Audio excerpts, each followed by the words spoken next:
What is up, everyone? Chris and Sheree Gio here, coming to you from Beyond the Veil. We have a jam-packed show for you tonight.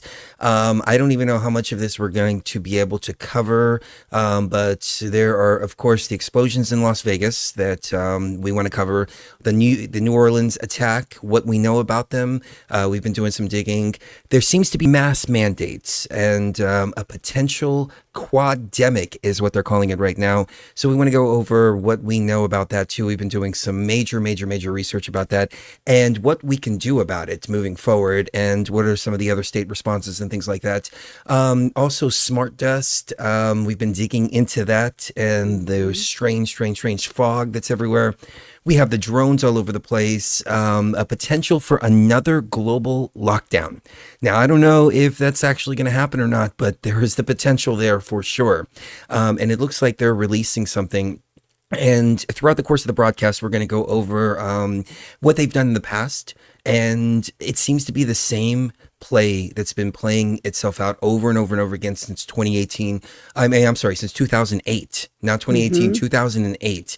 It's got to do with Ukraine, with Palestine, with all the jabs that people are putting in their arms. And, you know, back then when we were talking about it, it was completely different because we didn't have 2020.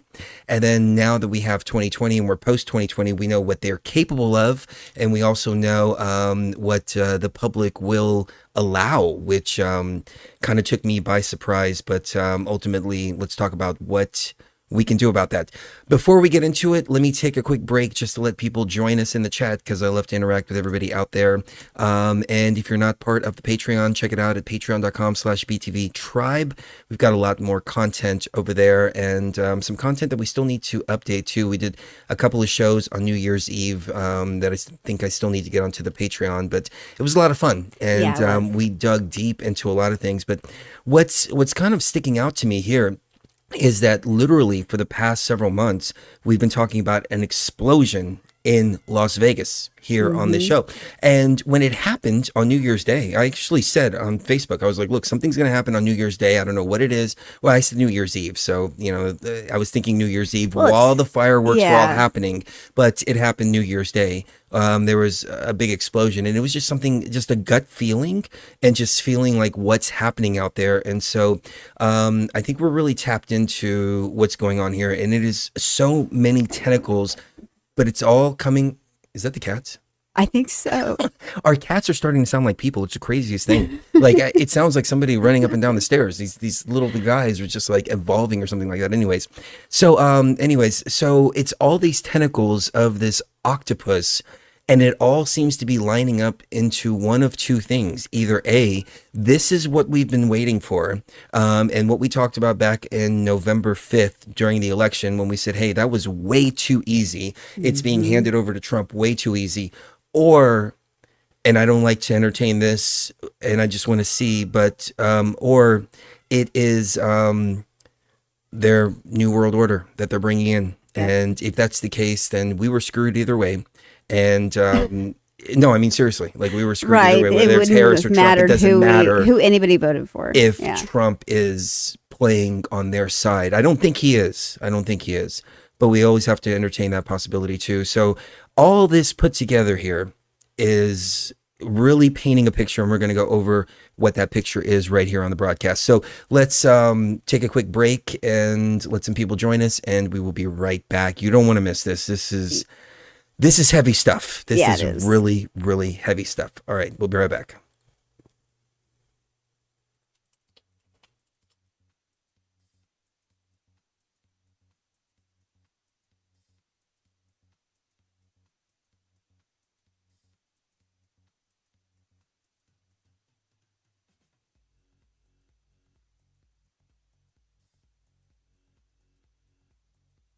Oh, that's great. There's no music playing. Why is that?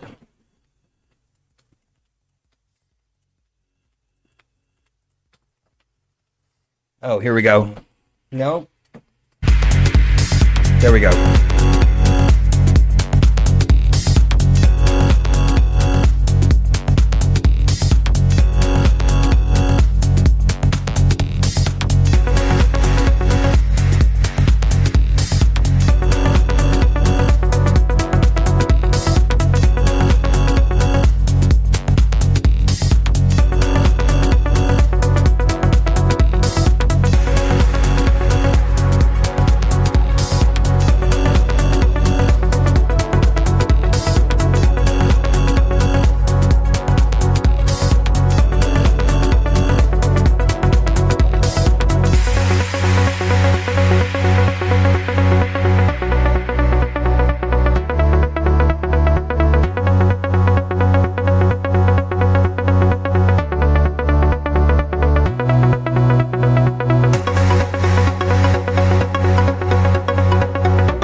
All right, let's jump back into it.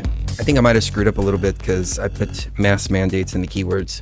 Yeah. And I don't think YouTube is sending it out to people. Yep. It's okay. Yeah. People will find it. Somebody was commenting on the last show and they said, this channel is like, you need like top secret clearance to find it because it's so suppressed. Yes. But we're going to go over some pretty heavy information right now. First of all, I want to ask you guys and gals out there, how are y'all feeling? Because I've been feeling weird. Have you been feeling weird? Just weird. Yeah, weird. No, not go ahead. sick, just weird. Just like a heavy feeling. Go ahead. No, I was just going to say that about a week ago, I got this 24-hour bug. And luckily, it only lasted 24 hours. But I've been feeling heavy. I've been feeling groggy. I've been feeling like there's just something just, pushing down on my face. And I don't know, it's a really weird feeling. And so we were looking at the smart dust and we were looking at the fog that is showing up all over the place. I mean, it's literally like all over the place. And I've got a compilation video of this strange fog that I want to go over here. Because this fog, I mean, I guess let me back up for a second. Smart dust. Smart dust is a technology that was patented by the military.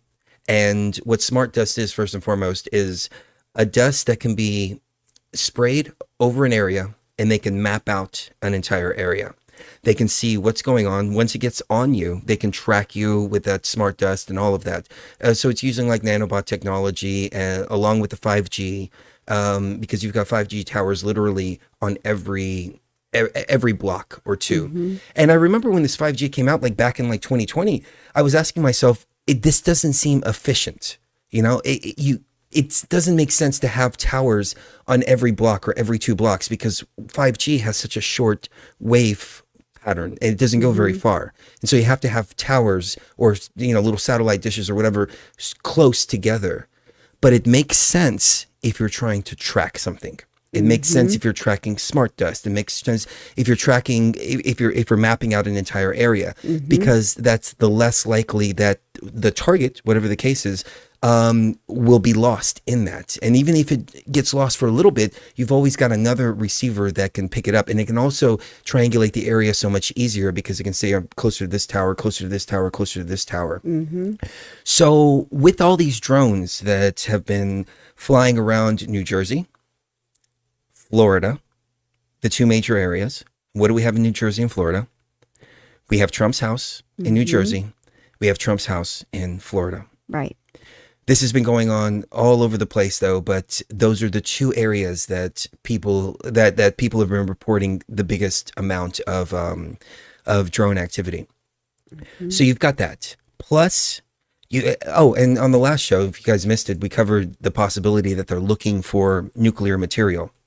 And we talked about how there were 26 something 24 or 28, 28, something like that. I think it was. Incidents just in the past few months of missing nuclear material. So we were making some awesome connections there. But anyways, so you've got all these areas being sprayed with smart dust. And smart dust can be tracked literally anywhere. When the smart dust came out, the biggest controversy was how safe is it? And is it going to make people sick? And especially people that they're not trying to track, because you just dump this stuff all over one particular area and everybody starts breathing this stuff in. Right. And people are reporting getting sick as a result. So... Well, these are the same people that said that the air was safe to breathe after 9/11. So... That's a good point. Yeah. It's also... You kind of have to take it with a grain of salt. That one thing that everybody knows what I'm talking about is safe and effective. And now we have breakouts of different things happening throughout the country, throughout the world, actually. What was that in China? H5N1 or something like that? I don't remember off the top of my head. Anyways, there's a big it's okay. There's a big outbreak going on in China. And there's hospitals. Actually, I've got some notes here. It's like there's hospitals that are doing the mandates again in California, other states like that. Some states have come out and said, no, we're not going to lock down at all. It's called HMPV. and it's not a new virus. They're saying that it's not a new virus and that this is just a seasonal thing that happens every year, and it's not as, and they're really downplaying it. But as we saw in 2020, things tend to come out in that direction. So, what do you think? Yeah. It says hospitals in California, Illinois, Massachusetts, New York, and Washington, D.C. have reintroduced mask mandates to, quote unquote, protect patients and staff amid increasing infection rates. In Texas, Governor Greg Abbott has firmly stated that the state will not return to mask mandates despite a rise in respiratory illnesses. So we're having respiratory illnesses all over the place. I think, and this is my opinion as with the information that I have so far,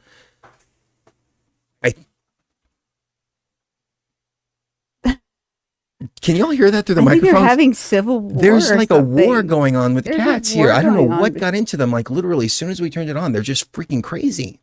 As soon as we And the went weird live. thing is, we started having some weird fog tonight, Yeah. and so I don't know if that's fog's making them crazy or not. But if you guys can hear that, I apologize. I'll take a break and close the door and lock them out here in just a second. So Go they're ahead, please. trying to explain this away by saying it's a quad-demic, and that it encompasses 4 infectious diseases: influenza, COVID, RSV, and norovirus, and all of them exist.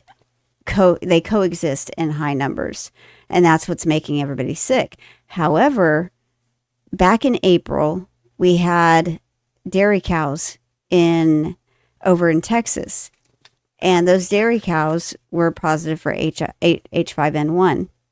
And that's, it's not unheard of, but it's uncommon, extremely uncommon for the United States.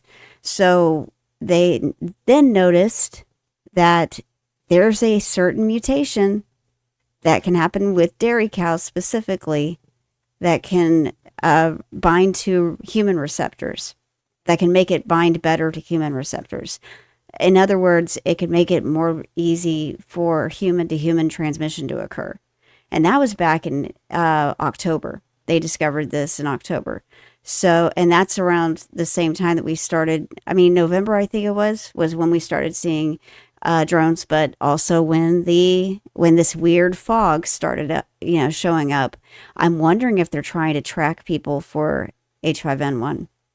They could be. And This reminds me, it really feels like it's 2019 and it's November 2019. Mm-hmm. Remember back then, there were all the weird respiratory infections. They were trying to blame vapes, and they even went so far as to ban vapes in some places, like in the state of Washington where we were at the time. Ridiculous everywhere. They banned all, like even just e-juice, and we went and bought like $500 worth of stuff that they gave us at like a bulk discount and all this, because we didn't know if we were going to get any vapes. They were banning vapes, and then they said that it was black market weed vapes that were the cause, and people were putting some kind of adulterant in the black market weed vape. And then none of it ever made any the whole sense. pandemic happened with COVID. Right. It feels kind of like that right now. Like there's, it's the early stages of that happening again. They're blaming this, they're blaming that. They're saying, oh, it's H1N1, H5N1, or whatever the case may be. I think that at least part of it is the fact that people are being bombarded with smart dust right now. Yeah. And they're breathing all of that in, and it's causing respiratory infections. And then in a month or two, they may say, oh, well, it's actually this, so we're going to have to start locking down Everything and again. it's going to be up to the governors out there to say, no, we're not going to do this again. Right. I don't know. It's just, it didn't work out well for us last time. It's not going to work out this time. And they've been working on since July. Oh yeah. So They've already got them H5N1 ready to roll bird out. flu Yeah. vacation ready to go. You've got your vacation packets. It's a all-inclusive package. Right. So It's bad. And I think it all connects. mm-hmm. So yeah, it all connects exactly. yeah, let's play this video real quick. This is a compilation video here. I don't know how much of it I'll play, but you guys and gals have probably already seen this.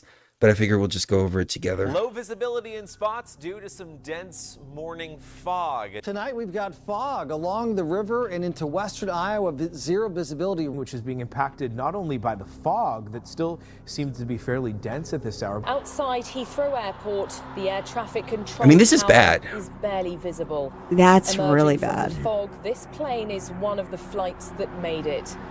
People are saying it smells like chemicals. It tastes like chemicals. Shrouded in a veil It doesn't. of mystery. That's not An fog. unrelenting fog that stretches from the poop-covered streets of Portland, Oregon, to the quiet. And look at that. That looks like snow. Yeah. This is no ordinary weather phenomenon. It's a dense, Well, suffocating mist. people were with an saying they were unsettling reporting smell of videos chemicals as far as lingering East in the Texas. air. In East Texas, this lady was showing her swimming pool, and it was making these. It was making these big patches of white, and it looked like styrofoam on her swimming pool.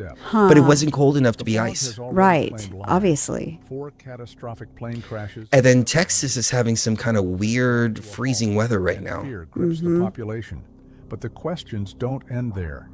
People who've come into direct contact with the fog are reporting severe illness, nausea, dizziness, and even unexplained rashes. Scientists are baffled, and officials remain silent. But silence only breeds suspicion. Whispers of government involvement are spreading like wildfire. Could this fog be the result of geoengineering gone wrong? Geoengineering, Or perhaps goddammit, a we get blamed for deliberate act of everything. Yeah, we get control? blamed for everything. And man. if that's not enough to send shivers down your spine, consider this. Okay, I didn't watch this video before. But yeah, it's I just bad. know that there's And yes, it is making people sick, but Okay, with what? let's go to this that's guy the here. question. What's happening? The first thing I saw said this is all down to geoengineering. What's that? I have no idea. Another thing I saw behind the scenes said, going, it's down to chemtrails. If you don't know what chemtrails are, if you look at an airplane flying over and you see like water vapor coming out the back, a lot of people believe that's something Kristen dodgy Tree by the government. Geoengineering Incorporated. Right. Now, another theory that is quite interesting is the government doesn't want you to see what's in the sky. Yeah, now, I'm that's not a good too point. sure what that means, but one thing the fog did Stop stop me looking seeing up. was the horse racing was on ITV. Couldn't even see the horses running. Weird. And then another theory, which is the obvious one, UFOs causing all this fog. oh yeah, I did that. All this is without me even mentioning Project Bluebeam. I mean, yeah. this is like a whole shitstorm just all coming together. Yeah, this is There are all some coming together people now. saying it could just be fog. A lot of different opinions. What do you think's causing all this fog? So I have seen no videos on this, so I'm just going to talk about it. The fog. That's right, people. This It's weird weird. fog shit that has been around for days and is supposedly making people sick. Well, I feel like shit. And this is what I'm I talking feel like that guy looks. Yeah, and me too. about. This is what it's looked like in Ohio for days. That's how it's looked like here okay? too. I've also been getting progressively shittier feeling in the past days. If you guys are going through this and are seeing this, please let me know. Because I just find it really strange, okay, that I was completely fine and then all of a sudden this weather comes in and I feel like shit. Something's I don't up, feel as y'all. bad as Like, that, as bad as you something do. is up. And what I feel is not normal. Like, I feel like my body is panicking. Like, it's going like alarm after alarm after alarm. It's not the flu. It's not a cold. I'm getting hot. I'm getting chills. You know, the weird thing is, like, I'm gonna see if there's any more interesting video here. Let's play this in the background while we talk. I had a dream a couple nights before this fog started. Mm-hmm. I remember And that. I said, you know, I had the weirdest It dream. looked like snow. Yeah. I was at my dad's house in Texas, and you and I were both there. And I walk outside, and I'm like looking at the snow, and I'm like, "Hey, sweetie, look! It's snowing like it was in Washington." And we go out and it was like some kind of weird, I don't know, styrofoam type shit. And then it was making these patches on the ground. And I was like, come here, look. And you were like occupied doing something else. And I was like, hey, you're missing it. And you never came over to see it. And then I was able to at least show you the patches. And then that video from East Texas comes out where there's those patches. I'll see if I can find that as we're here we go. This is creepy right here. Yeah. And he said, it looked like snow. And then 2 days later, people start talking about the fog. Yep. We're definitely tapped into something here. What is it? I don't know. Because there's so many different, oh shit, look at that. That's like ice crystals. That's like ice crystals, except it's not ice. Let me know in the chat if y'all are having that kind of fog go on. Well, but you combine it. Okay, well, you've got blue beam. Blue beam, you have to create a blanket in the sky in order to project stuff holographically from something like Starlink. You know, the more I think about this, you've got Elon Musk, you got Trump, you got all that. Yep. It's not adding up to good. Yeah, it's not either one of adding two up things. to Either good. he's I'm ready sorry. to take down the deep state completely, which again, that's the side that I'm on. That's the side that I'm pushing for. That's the side that I'm moving for. Or this is all just bringing in something that we've been fighting against for a long, long, long time that they've been calling a new world order. Well, and, I'm reminded of Vivek Ramaswamy being against the Consumer Financial Protection Bureau on their recent rules that they put out, basically saying that people can't, that banks can't charge people, $35 a piece or an arm and a leg, essentially, for each overdraft fee. And I'm wondering, that sounds like an asshole move on the surface. But if you look at it from the perspective of somebody that knows that something really bad is coming, but you don't want the public to be able to make a run on the banks, or to think that, oh, okay, well, this is a good opportunity for me to just, the world's ending anyway. I might as well make my account go under, however many dollars it's able to. And then there's a run on the banks. We run out of money at ATMs and stuff like that. It just adds to the problem of chaos. Perhaps. During that time. I was just, that's just a thought, but that's just for people that don't quite understand what's going on.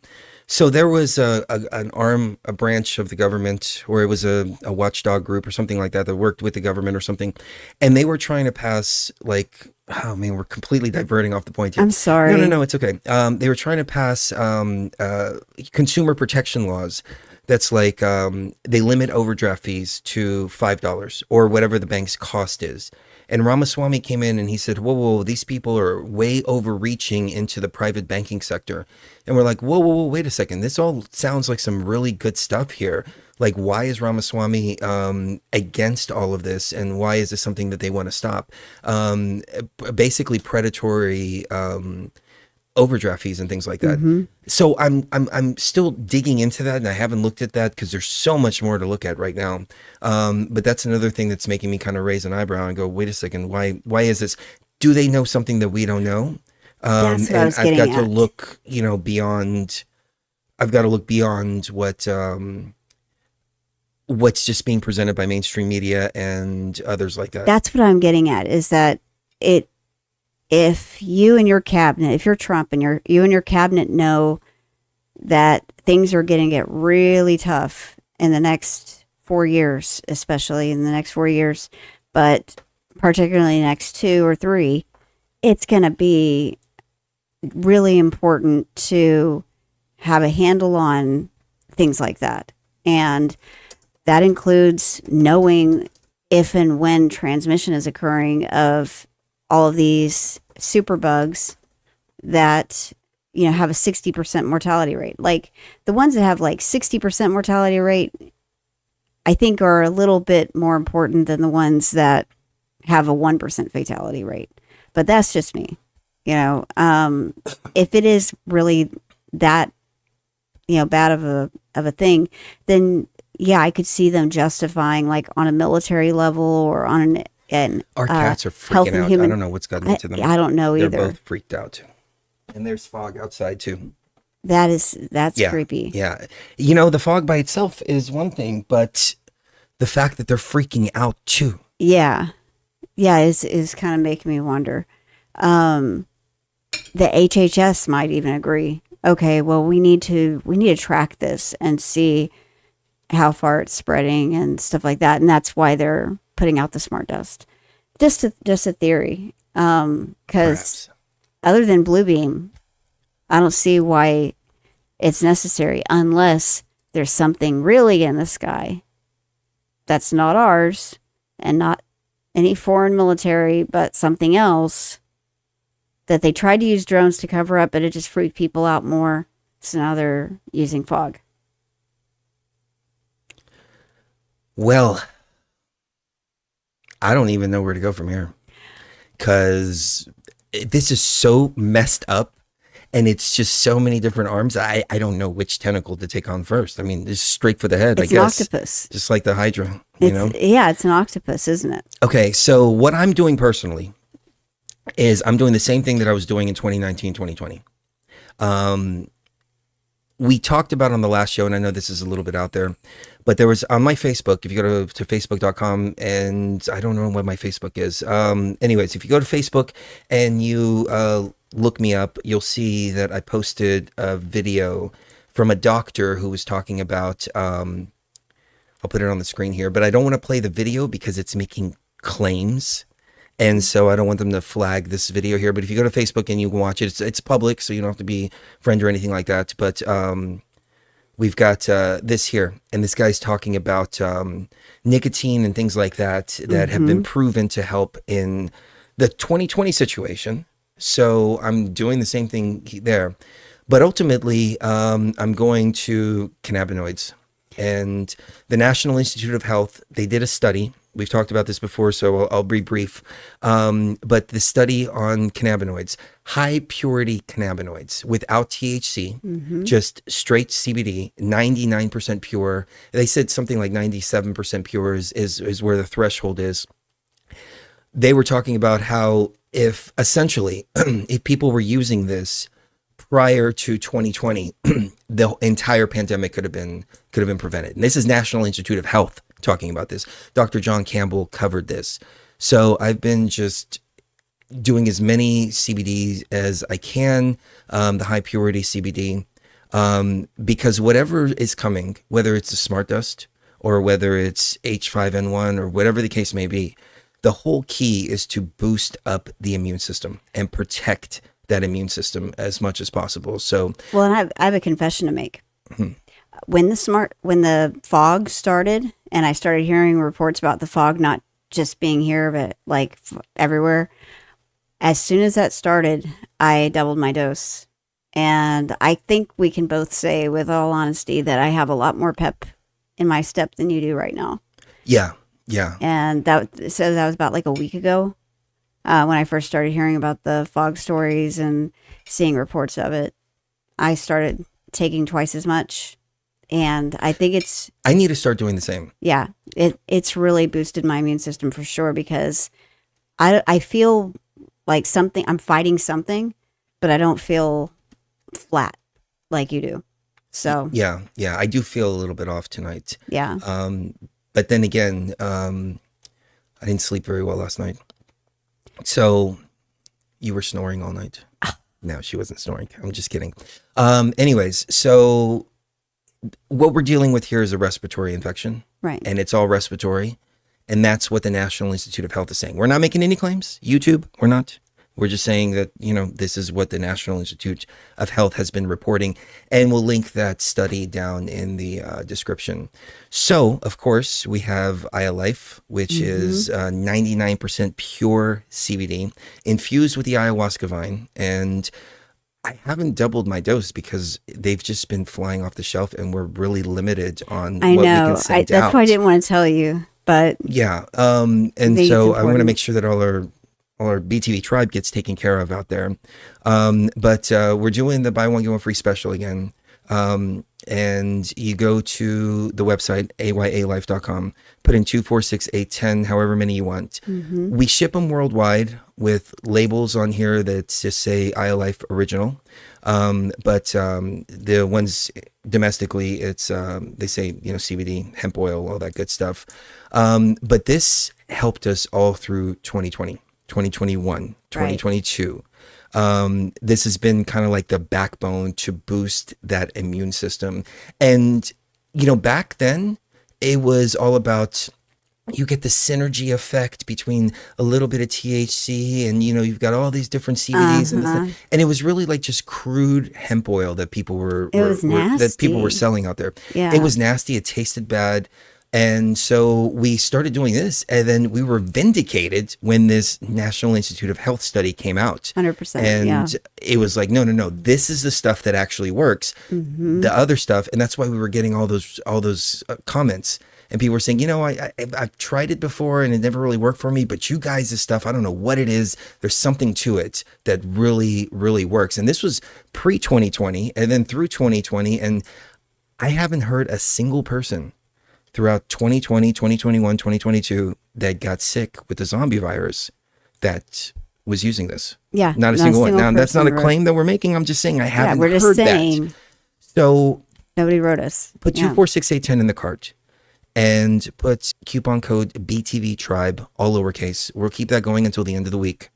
But we're running really short on supply. On supply right now. Yeah, because we're also doing something else, and we may want to back off on what else we're doing because we only have a limited amount of plants, and we've been growing our own plants now. Right. And we've got 2 different strains. We've got Beyond the Veil, and we've got Life Infinity, which has THC in it.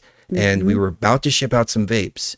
And then all this stuff started happening now. We're like, oh, maybe we need to focus more on the CBD here because wellness and health comes first, and then enjoyment and recreation comes second. Right, exactly. So ayalife.com, coupon code is BTV Tribe, 246-810 in the cart, and we will get you your order out immediately. We've got a bunch of them downstairs ready to go. I don't know about the supply chain moving forward. So grab them now. Yeah, it could be, some time. So, okay, so let's get into the Quad-demic.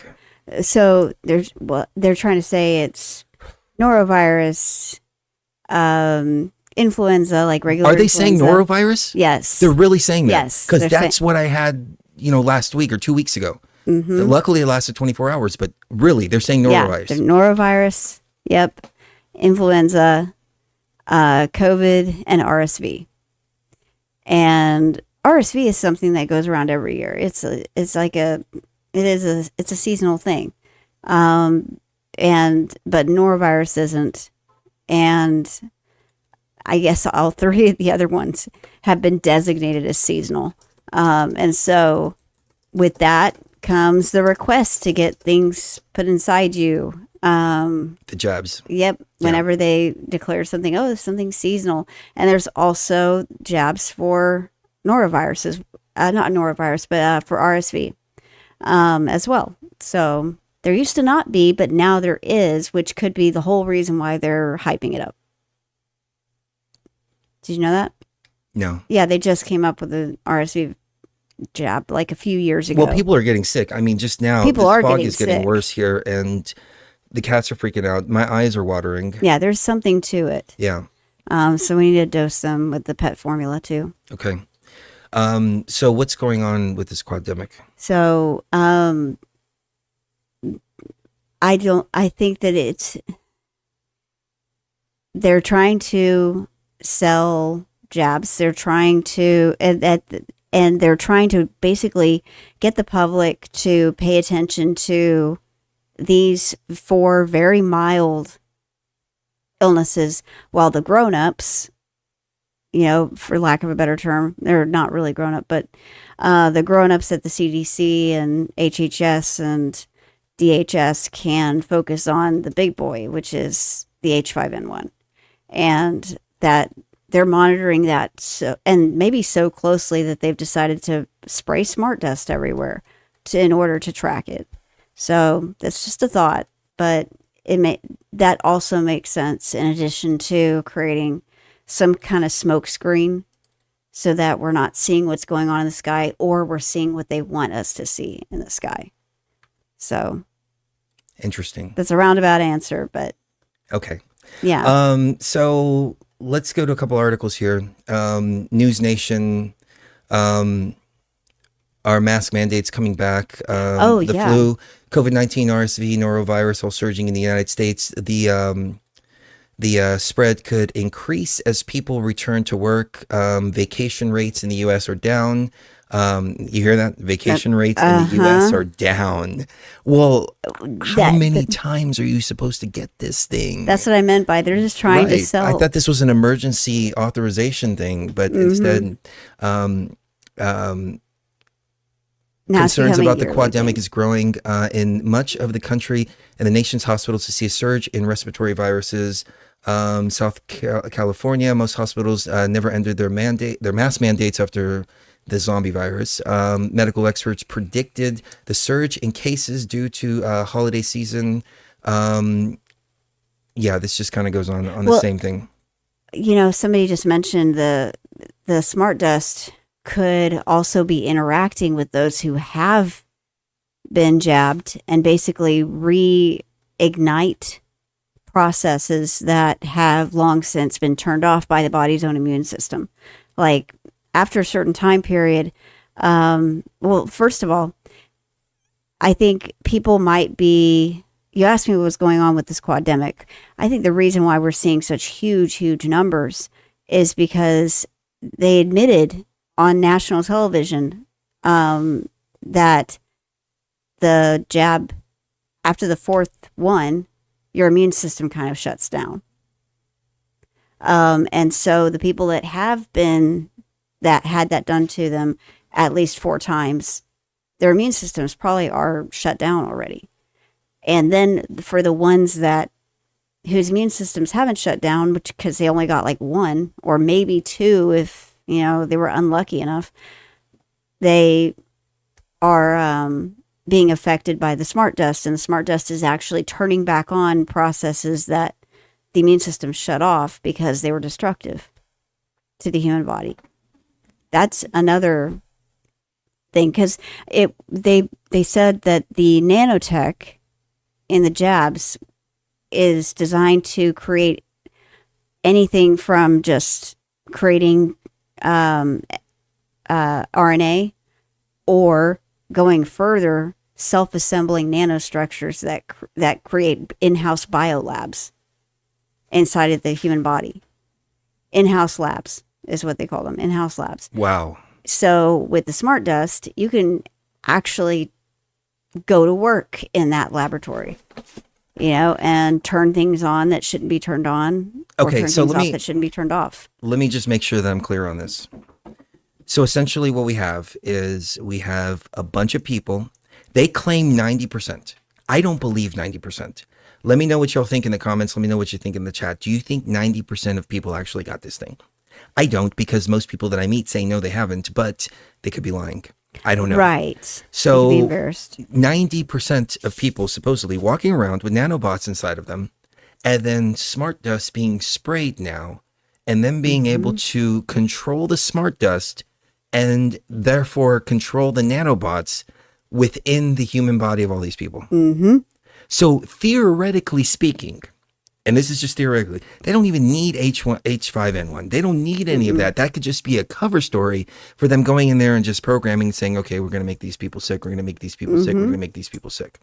Right. Could that be happening? Now, I don't think it is happening, but I'm just saying, could that be happening? Let me take like worst case scenario. Let me take it a step further. There's a rumor going around that they've revived and handed out the zombie warning thing, the CDC, and that like employees with the Department of Defense or the CDC or something like that were saying that they were all updated, like reminded of the zombie pandemic CDC thing. Remember that from several years ago? I don't know what you're talking about. I'm sorry.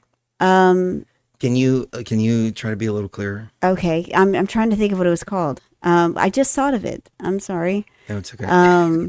Preparedness 101, zombie pandemic, CDC. Oh, okay. So all their guidelines and everything else that they're going through, they're trying to push forward again. Yeah. Yeah. Okay. No, I got that. Okay. Well, somebody said that it was brought up during a conversation, and they handed out a memo or something that reminded people to be prepared for this if a zombie apocalypse happens. Okay, well, hold on. Wait a second. Okay, because we use the term zombie virus here. Are you talking about this actual zombie? Actual zombie Okay. virus. So now I understand. All right, I got confused because we talk about the zombie virus in place of the other virus. That's 19. But no. Okay, so backing up for a moment. Back in 2010, 2012, around that time, the CDC did a zombie response plan. Mm-hmm. And Susan just posted that in the chat. Thank you. Okay. They did a zombie response plan where they did an exercise preparing for a zombie apocalypse, an actual zombie apocalypse. Yeah. And their rationale behind it is that if you're prepared for a zombie apocalypse, you're prepared for anything.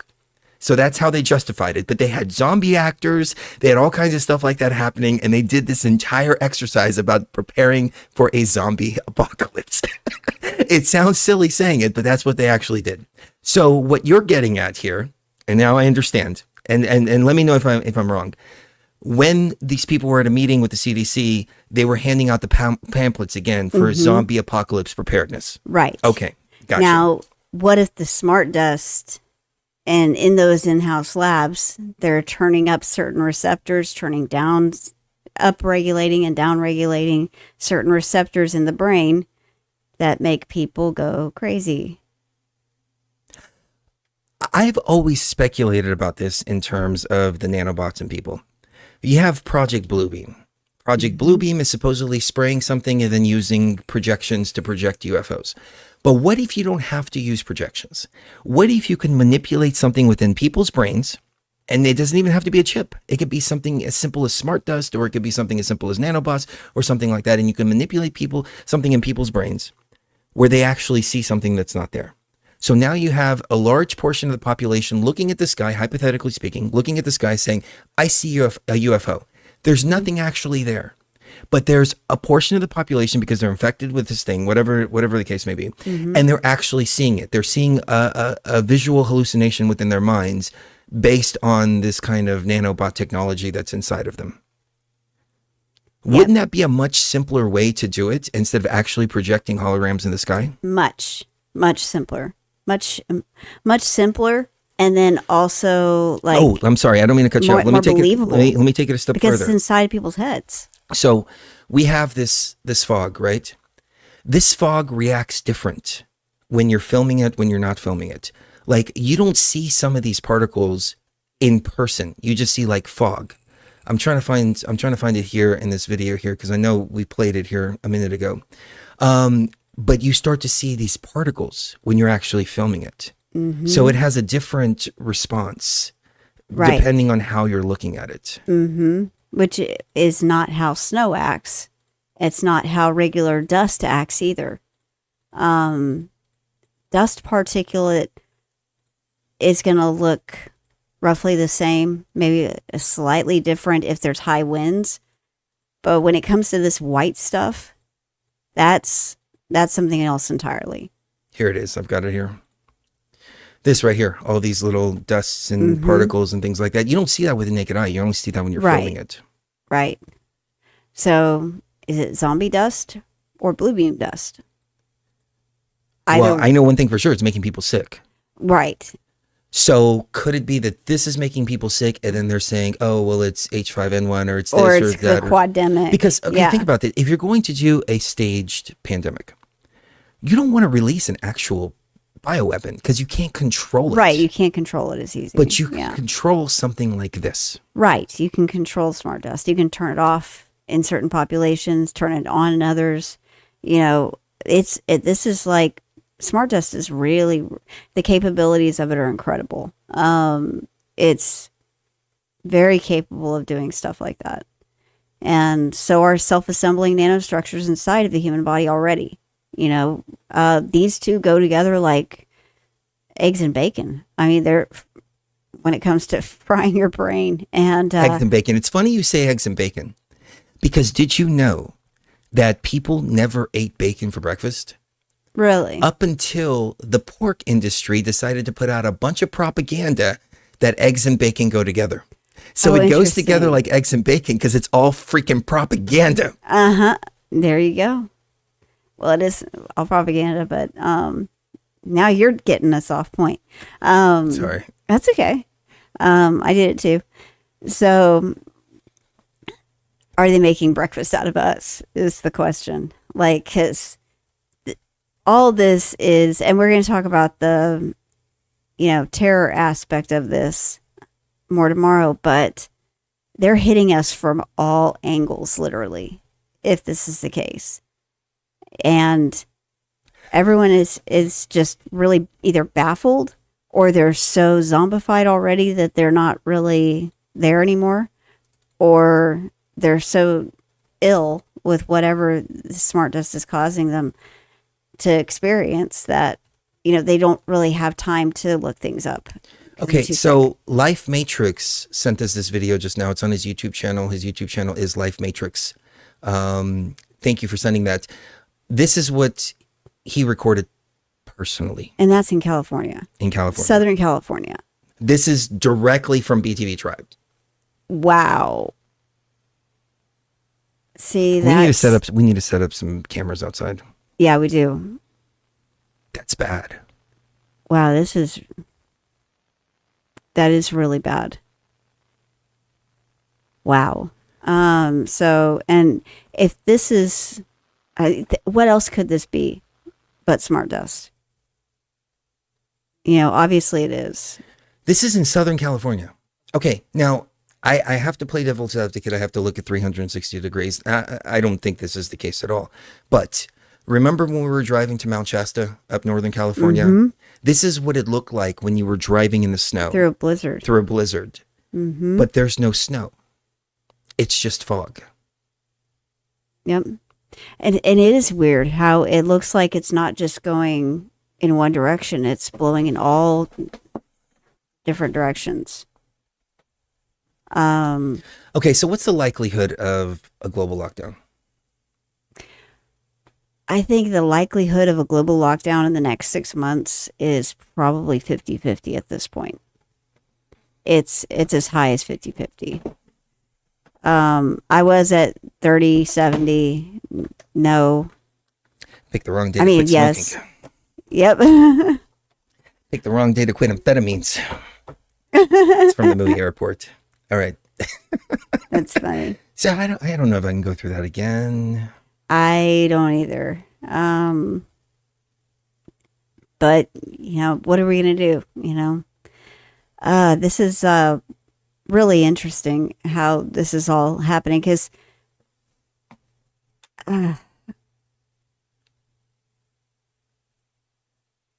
wondering, like, you see those are obviously San Diego plants in the background, and it's just such a weird thing to see snow. Well, it's not snow. Let's try to connect some dots here. Didn't you have some articles to go over, or did we already go through them and we're all good? And now I can get to the real, like, unpacking the esoteric stuff. Yep, we're through all the articles. Okay. All right. So, what about the explosions in Las Vegas? Oh, the explosions in Las Vegas. Did you get notes together for that, or are we saving that for tomorrow? We're saving that for tomorrow. Okay, because tomorrow's January 6th. Mm-hmm. So we have to do a January 6th, so we have to watch what's going on. But I'll be bold enough to talk about some things that could possibly happen here. Go ahead. We talked about the explosion in Las Vegas. That happened. I don't want to make anything happen, but we talked about on the last show that Raskin, yeah. He was one of the top Dems, and he was talking about how, and this was going all the way back to last year. This is going to February of 2024, or maybe even 2023. But they were talking about what happens if Trump gets elected. And he said, well, then it's going to be up to the Congress to not certify the votes, to disqualify him because of the insurrection. And it's going to be up to us to get our own security and basically prepare for civil war. Mm-hmm. These are his words. So if you go back to July of 2020, drunken Nancy Pelosi was on CNN or some news channel like that. She's like, oh, I know exactly how it's going to work out. Don't worry. Trump will never be the president in 2020. We know how it happens. The Republicans, they rush in the middle of the night with their mail-in ballots and they flip the elections. And we were like, hey, they're going to do mail-in ballots. People were like, no, that could never happen. And that's exactly what we saw. So when they tell on themselves like that, I have to take it seriously to a degree. Do they have the ability to do that? I don't think they have the ability to do that, but that seems to be a plan. And they keep on harping on about the peaceful transfer of power, peaceful transfer of power, peaceful transfer of power. And I know firsthand that when they say something that it usually doesn't, it's usually the opposite of what they're saying. So they changed that wording from peaceful transfer of power to drama-free. They're calling it drama-free. Oh, now it's a drama-free. We're going to make it drama-free when we certify these ballots. So, you gotta be kidding me. Okay, so the guy here that did the Cybertruck explosion was already dead when the explosion happened. First of all, they said self-inflicted gunshot wound to the head. But how did the bombs go off? Okay, so they're admitting. Mm-hmm. They're admitting now that he was dead before the. Yes. Okay. That he was dead before the blast. And he reportedly sent a manifesto to retired intelligence officer Sam Shoemate just hours before he died in the blast, in which he claimed the deep state are planning to target Donald Trump with a drone attack. Okay. So this is where it's getting interesting here. Right. Because we've got the Democrats talking about not certifying the votes, disqualifying him, and then preparing for civil war. At the same time, we've got smart dust being dropped all over the place. We have another potential Quad-demic is what they're calling it now. And I like the fact that they're using the term Quad-demic because that's less for the AI to flag us for. Yeah. So we can just use that term. But this doesn't make any sense here. This whole situation here. Yeah. I saw this in my ayahuasca visions. I've been seeing this for the last, I saw it as happening in August and on a much bigger scale. And I don't know if you guys and gals remember, but we've got the archives. I'm saying, hey, I think we averted something in August. Hopefully we won't see another big blast out there. Hopefully we haven't averted that. We've averted it, but hopefully it's not just moved down a little bit down the line. This wasn't the blast that I was seeing, but it was in the location where we were looking at the blast happening. And this guy, supposedly, his name is Master Sergeant Matthew Liversberger. Y'all all probably know, but I'm just saying it just for, future generations when they're listening to the show, they get the full context. He was supposedly a Trump supporter that was trying to warn Trump about something happening. And now they're saying that he was, if I'm correct, he had killed himself first. Then somehow the Cybertruck, which it's on an automatic driving truck, but it drove itself to the Trump Tower and blew up right in front of Trump Tower. Now, if that's not a message, I don't know what is. Yeah. Cybertruck with Elon Musk in front of Trump Tower in front of Las Vegas. Trump Tower. Yeah, it's two icons that you're attacking there. Yeah. And that you're sending a message, a very clear message too. Now, when we first talked about the drones, we were watching and waiting for something to happen in New Jersey because Trump at first was saying, take him out, shoot him out of the sky. I don't know why we're not doing that. Once he was briefed on it, he says, I'm not going anywhere near New Jersey. He was supposed to go for the Christmas holidays. So like I said, we looked for different situations and we found 24 missing nuclear material that the drones could possibly be looking for because they seem to be going back and forth in a pattern that people were reporting. And the government knows damn well what they are. Otherwise, they wouldn't be in our skies. Right. We'd be on high alert if they didn't know what the hell they were. And there was everything from they were Iran drones and all kinds of stuff like that. But I think they were either looking for nuclear material or they're scoping out Trump's locations in New Jersey and in Florida. Right, one or the other. So then we have this situation here where a Trump supporter blows himself up or was dead beforehand. Yeah, was maybe put in the car. I don't know. Or was locked in there because you can lock Teslas. It's an anti-theft feature where you can actually lock the person that stole your car in the car and make them wait and turn the car off. Oh yeah. Did you know that? Yeah. Well, no. That's been going on for a while. I don't even trust OnStar. Yeah, I know. Like both of our cars are OnStar capable, but I've never Yeah, signed up for that service because have been saying this for like the past 15 years. What if they lock you in your car I think and then they there. drive you wherever the hell they want? You know, as soon as you get all these self-driving cars and all this, Right. OnStar can lock your car and shut your car down. Like, Exactly. and they can already do that. I think that's what So happened to that's this guy. without Cybertrucks. With Cybertrucks, they can drive them around on top of that. Yeah, I think he died right before the explosion, but I think he like figured, okay, well, I'm either going to burn to death or, this. And so, and they somehow got him in the car and got him to drive there, but he maybe thought he was getting out of the car, and instead he got locked in remotely. And then Supposedly, he somebody- wrote a suicide note and all kinds of stuff like that, and it sounds like ChatGPT wrote it. Yeah, it does. It really does. It really, I bet you really if I go to does. ChatGPT and I write, "Hey, write me a suicide note," it'll go, "Sorry, we can't do this." Okay, theoretically, write me a suicide note. Yeah, And then theoretically. it'll come out with the same talking points as what Yeah, this guy's pretty suicide much. note was. Pretty much. But what sense does that make? He's going to go. He claims that the country's in danger, which it is, no doubt about it. That it's all going downhill and everything like that. So he's going to suicide himself. And I don't know why we're using that damn word. Unlived himself. Unlive himself. It's too late now. It doesn't matter. In front of Trump Tower in a Cybertruck to send a message to Trump that he's in danger. And supposedly he was writing that they were going to take him out with drones. When did he write this? Do you know? Let me. Was this see what it before says the here. drone sightings? Because if so, then that's,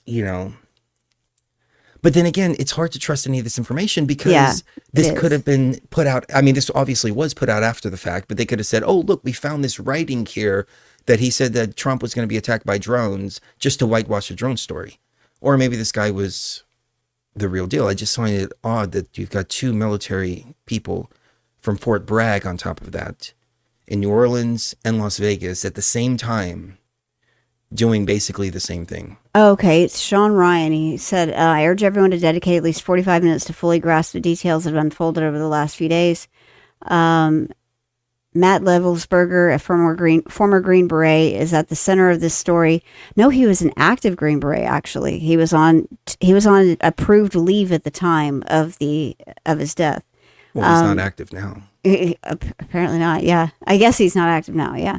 Just days Sorry. before he drove a Tesla Cybertruck I caught myself in the middle loaded of with that joke, and explosives I'm to like, Trump no, I shouldn't be joking International about that. Hotel. It says what's chilling is the same individual who emailed Sam Osar also emailed the Sean Ryan show, and we corroborate this during the interview. No, that's corroborated that he really was trying to warn people that they were going to hit Trump with a drone. Well, and that would make sense why there's drones in New Jersey and Florida scoping out his locations. Right. Exactly. So So it begs the question, is the deep state really that scared? And if they are, then that means that he's the real deal and he's coming in and cleaning house. Right. And they are pulling out every stop. yeah, they don't even care how far they have to go with it. I guess it's easier than printing up mail-in ballots. I really don't know. No, seriously. No, they tried to print out mail-in ballots, but they couldn't keep up. They kept running out of ink. Yeah, that's got to be it, because that election was too easy. It's way too easy. Well, I think they had all this stuff planned already, and it wouldn't. But why the fireworks show? They knew that it. I guess any way it goes, if Harris would have won, people would have called bullshit. Right, exactly. That's what I was about to say. Like, the people wouldn't have believed. Yeah, that okay, Harris that would makes have sense, won. because now you have the element of control there. You can control the situation.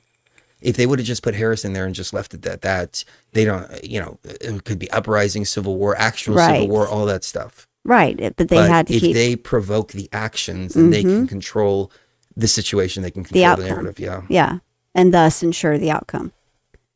Yeah, because it's all controlled by you.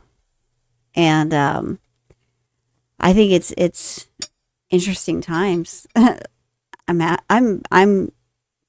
This is really So tomorrow we're going to see what happens. mhm. And if there probably will be people opposing his vote certification. It's probably going to be a freaking clown show. And what the point is to try to not certify certain votes in certain states to get him below Harris and install Harris. Right. That's the whole ploy behind that. But what's interesting here. Oh, I didn't even mention this. They were talking about the guy in New Orleans was flying an ISIS flag and all kinds of nonsense like that. Like I don't buy it. It's literally a I false posted flag. a meme on Facebook. I was just going through like a bunch of stuff that I did a few years ago, and it's nice because I remember things that were happening back then. Do you remember when Trump was challenging the votes? And this was sometime around December, around the same time. He was challenging the votes, and I posted a meme that said, you can't recount the votes if there's a tally ban. Because you know. Okay, and what do we have? All of a sudden, out of nowhere. Out of nowhere, we have Here comes the Taliban Islamic again. extremists. Right. Yep. The threat of Islamic extremists. And what's interesting is both were soldiers. Both were stationed at Fort Bragg. People have surmised that they both could have been involved in psyops as well, just at different times. And the one in New Orleans was a recent convert to Islam, like within the last few months, like literally last few weeks and months, not years or even several months, but like the last 3 or 4 months. Well, people are mentioning in the chat that they were all rented through the same company. Oh, Turo. Yeah, yes, but Turo is like Airbnb. Yeah, but they also stayed at Airbnbs. Yeah, well, yeah, but those are individual owners. This is proof of the point that they both use a specific rental app for, That's a good point. and they both specifically stayed at Airbnb to avoid detection by hotel staff or rental car staff that might be alerted to something fishy going on. Just a thought. People are saying that there's too many ads, and I agree. I just turned off the ads, so hopefully everything will be okay there. This is so much to go through. Like It's too much. And separating the BS from the real is difficult when literally the day after Special Agent in Charge Alethea Duncan says, "Oh well, we do not believe that the New Orleans attacker acted alone." Literally within not even 24 hours later, they're saying it's a lone wolf, and for both of them are lone wolf attacks. They weren't coordinated in any way.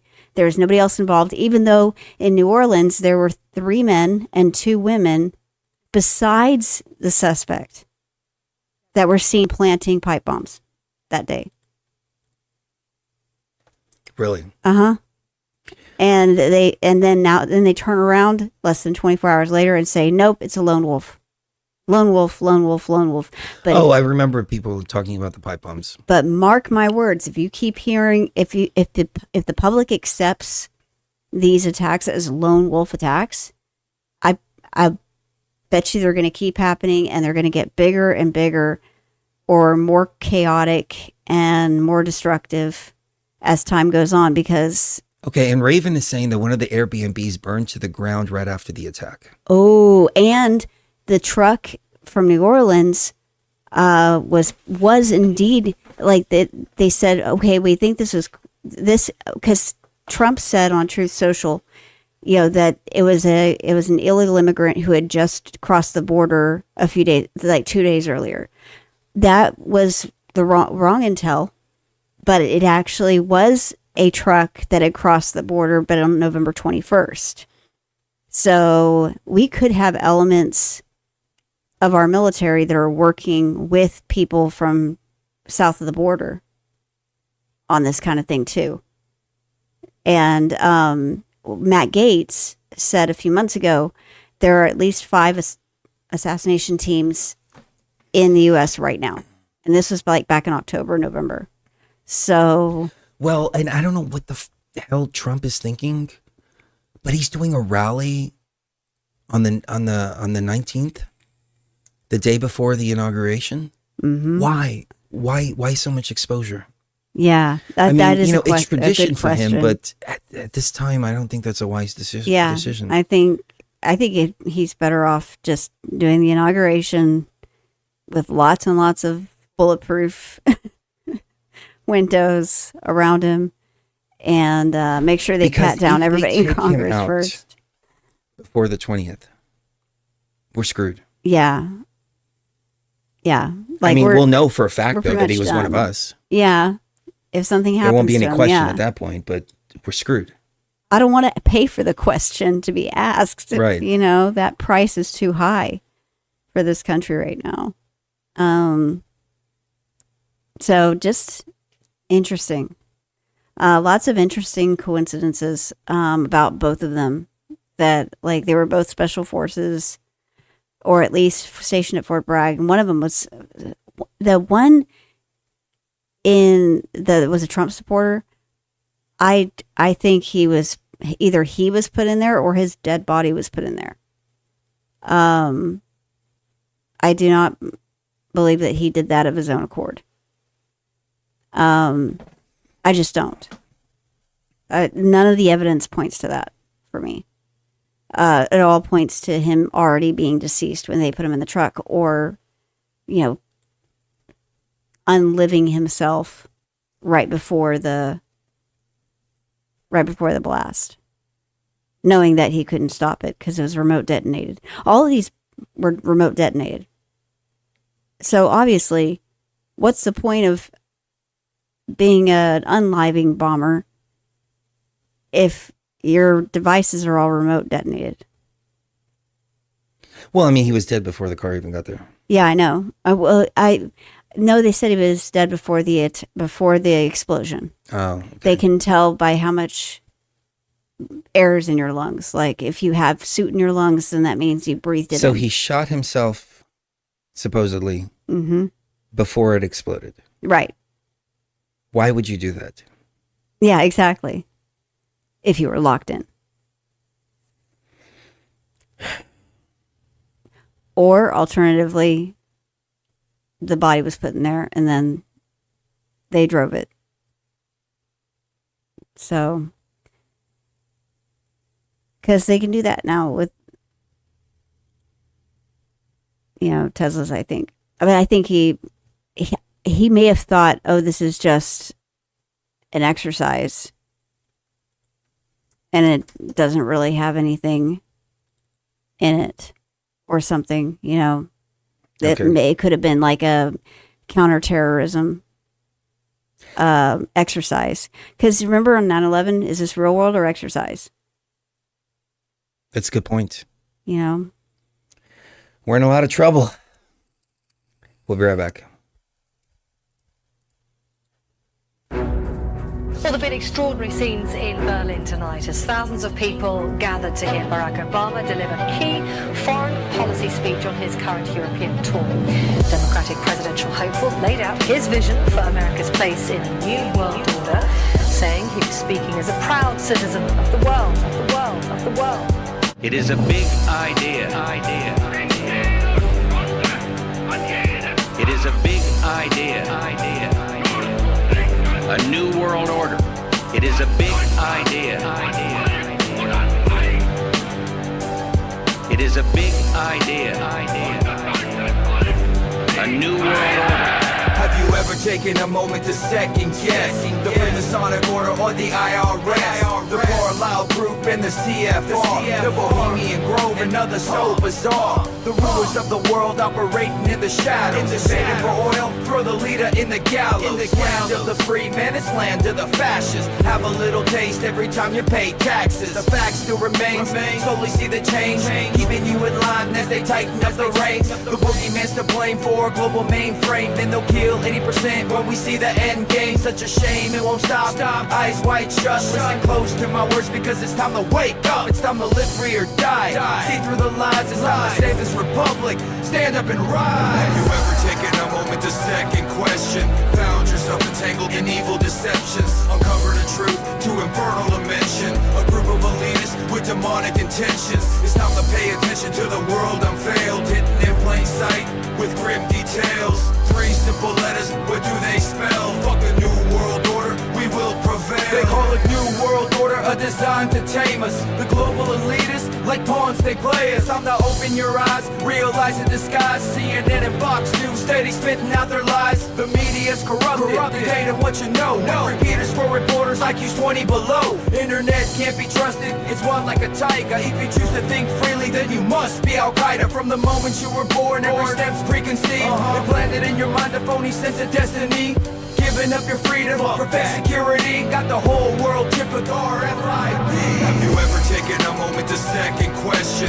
Found yourself entangled in evil deceptions? Uncover the truth to infernal dimension. A group of elitists with demonic intentions. It's time to pay attention to the world unveiled, hidden in plain sight with grim details.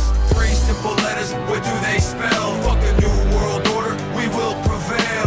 Republican and Democratic presidents alike, from Harry Truman to George Bush, said, and it's a phrase that I often use myself, that we needed a new world order. And people better understand that they mean exactly what they're saying. It's a new world order they're trying to create, and they're trying to do so not only without approval or consent of the government in this country, but despite the popular will. This is a straightforward assault by the elitists in this country. Have you ever taken a moment to stand up and fight for liberty and freedom, bringing darkness to light? Defend the Constitution and the Bill of Rights. Make them feel the wrath of God when we stand and unite. Ignite a revolution with noble persistence. Feel the retribution of the global resistance. Divided will fall and get lost in the distance. United will prosper with continued existence. Resist the New World Order and the NAU. Unlawful checkpoints now, what you gonna do? Don't run, don't slip, don't even trip. Just hit him with the fork and straight flip the script. This shit's just so crazy. Obama's worse than Cheney. The puppets of the masters microchipping your babies, selling you convenience, exploiting the lazy. Will you stand up for truth or submit to their slavery? Have you ever taken a moment to second question? Found yourself entangled in evil deceptions? Uncover the truth to infernal dimension. A group of elitists with demonic intentions. It's time to pay attention to the world unveiled, hidden in plain sight with grim details. 3 simple letters, what do they spell? Fuck a new world order, we will prevail. Have you ever taken a moment to second question? Found yourself entangled in evil deceptions? Uncover the truth to infernal dimension. A group of elitists with demonic intentions. It's time to pay attention to the world unveiled, hidden in plain sight with grim details. 3 simple letters, what do they spell? Fuck a new world order, we will prevail. The people of the planet are free. We are here with a new Declaration of Independence, a declaration of free people on the planet Earth. We do not want Good old Alex. We did not want your North American We will Union. expose the global crime syndicate. We will expose. You know where he was when he was yelling this? Yeah, he was at Bilderberg. He was at Bilderberg, yeah. Uh-huh. When we met, I had a bullhorn signed by Alex Jones. I had his bullhorn. Uh-huh. And she's like, "Oh my God, you have Alex Jones's bullhorn?" That's so cool. We were both. The beginning of this song I actually did on Alex Jones's bullhorn. Uh-huh. Listen. Been deceived. We have lived in a society of fear. And now that we awaken, we realize we have been afraid of the wrong thing. I was literally in the studio yelling through a bullhorn. Yelling through Alex's bullhorn. Yep. So here's what's going to happen tomorrow. You know, we're going to save some of this for tomorrow, but, you know, we'll go over it twice, no problem. So I wrote some notes up for tomorrow. For Congress to refuse to certify a candidate's electoral votes on January 6th, several legal and procedural conditions would need to occur. Challenging electoral votes. Objection by members of Congress. We always see this every single January 6th. Somebody gets up there and says, "I object to these votes being certified." And then they say, "Okay, do you have a member of the Senate that will back you up?" And usually they say, no, I don't. Josh Hawley, he was the only person last year to challenge the certification of the Joe Biden votes, not last year, but last election cycle. Yeah. And I think that was just a show for the cameras, because if you all remember, we have a 12-hour show that we did on January 6th, which I was just watching the other day, and I was like, holy crap, we were on top of it. I got to get that up on Patreon. I will get that up on Patreon tonight. Patreon.com/BTV Tribe. So Josh Hawley was the only one, but before that, there were supposed to be several people that were getting up there to challenge the certification because of all the irregularities that were happening. And you have to just account for irregularities when you have a unique situation, which is a global lockdown and every single state completely changing their voter laws last minute. Like, it just made sense that there would be irregularities, but they were like, no, there was nothing out of the ordinary. Bullshit. There was a global lockdown. So, objection by members of Congress. So, a member of Congress and every single Democrat will get up and go, I object to these votes being certified because he engaged in insurrection.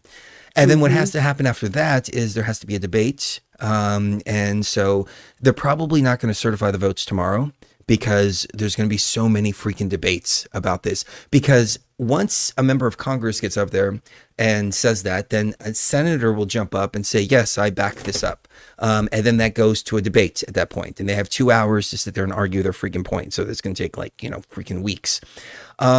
So then once the debate is over, the objection is made, and then each house votes to disqualify or to, and you know what, here's the thing.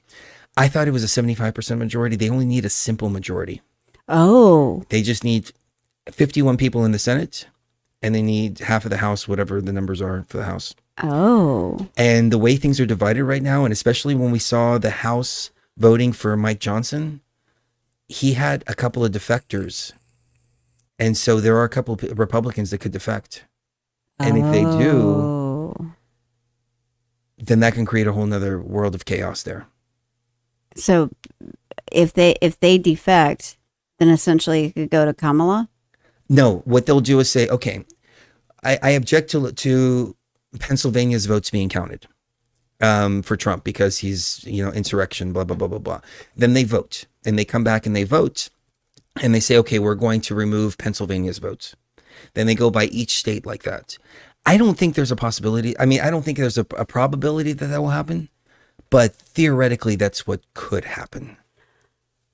Well, and I think there's the under high 14th Amendment, Section 3. Well, there's also the high risk of something being disclosed to those possible defectors about the future of this country that makes them go, okay, well, I don't want to certify the votes. I think it's already been decided. Whoever is going to vote one way is going to vote one way, and whoever's going to vote the other way is already going to vote the other way. I don't think, I think everything that happened with the Las Vegas thing and the New Orleans thing was to send a message to Congress, maybe, That's a good point. Intimidation.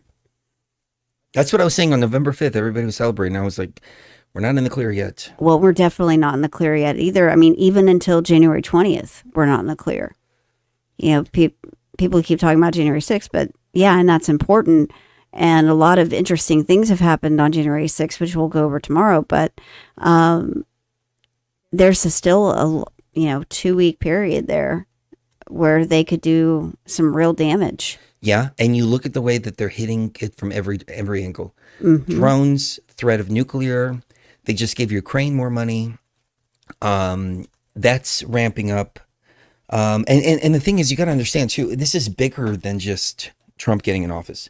If they end that Ukraine war, then there goes their money laundering and their funneling and all that kind of stuff. And, Biden giving Ukraine those weapons, like right after the election, was horrible. And who knows what can happen between now and then. And the thing is too, what's to stop them from saying, there are 218 Republicans and 210 Democrats and 7 vacancies in the House. So there would have to be 8 defectors. That's good. Yeah. I think it would be hard to get 8 defectors. Yeah, that'd be harder. Yeah. Definitely. But we're not here to incite fear or panic. It's just, but I really feel like something is going to happen that's more nationwide, more relevant to everybody, like, and not just, something that happens in our city, or something that happens in New Orleans, but something huge could happen before January 20th. And it would be to basically keep Trump out of office due to an ongoing emergency. Right. We've heard about this for years, but this is the first time I've ever seen a real threat of it happening. Presidential Directive 51 that was signed by Obama. I cannot find any freaking information about it anymore. But I remember when this happened because I actually put it in one of my songs. It states that the president can declare a state of emergency, and under a state of emergency, his actions cannot be overlooked by Congress for 6 months. So he can do anything he wants for 6 months as long as there's a state of emergency. And the thing is, a portion of this has been classified.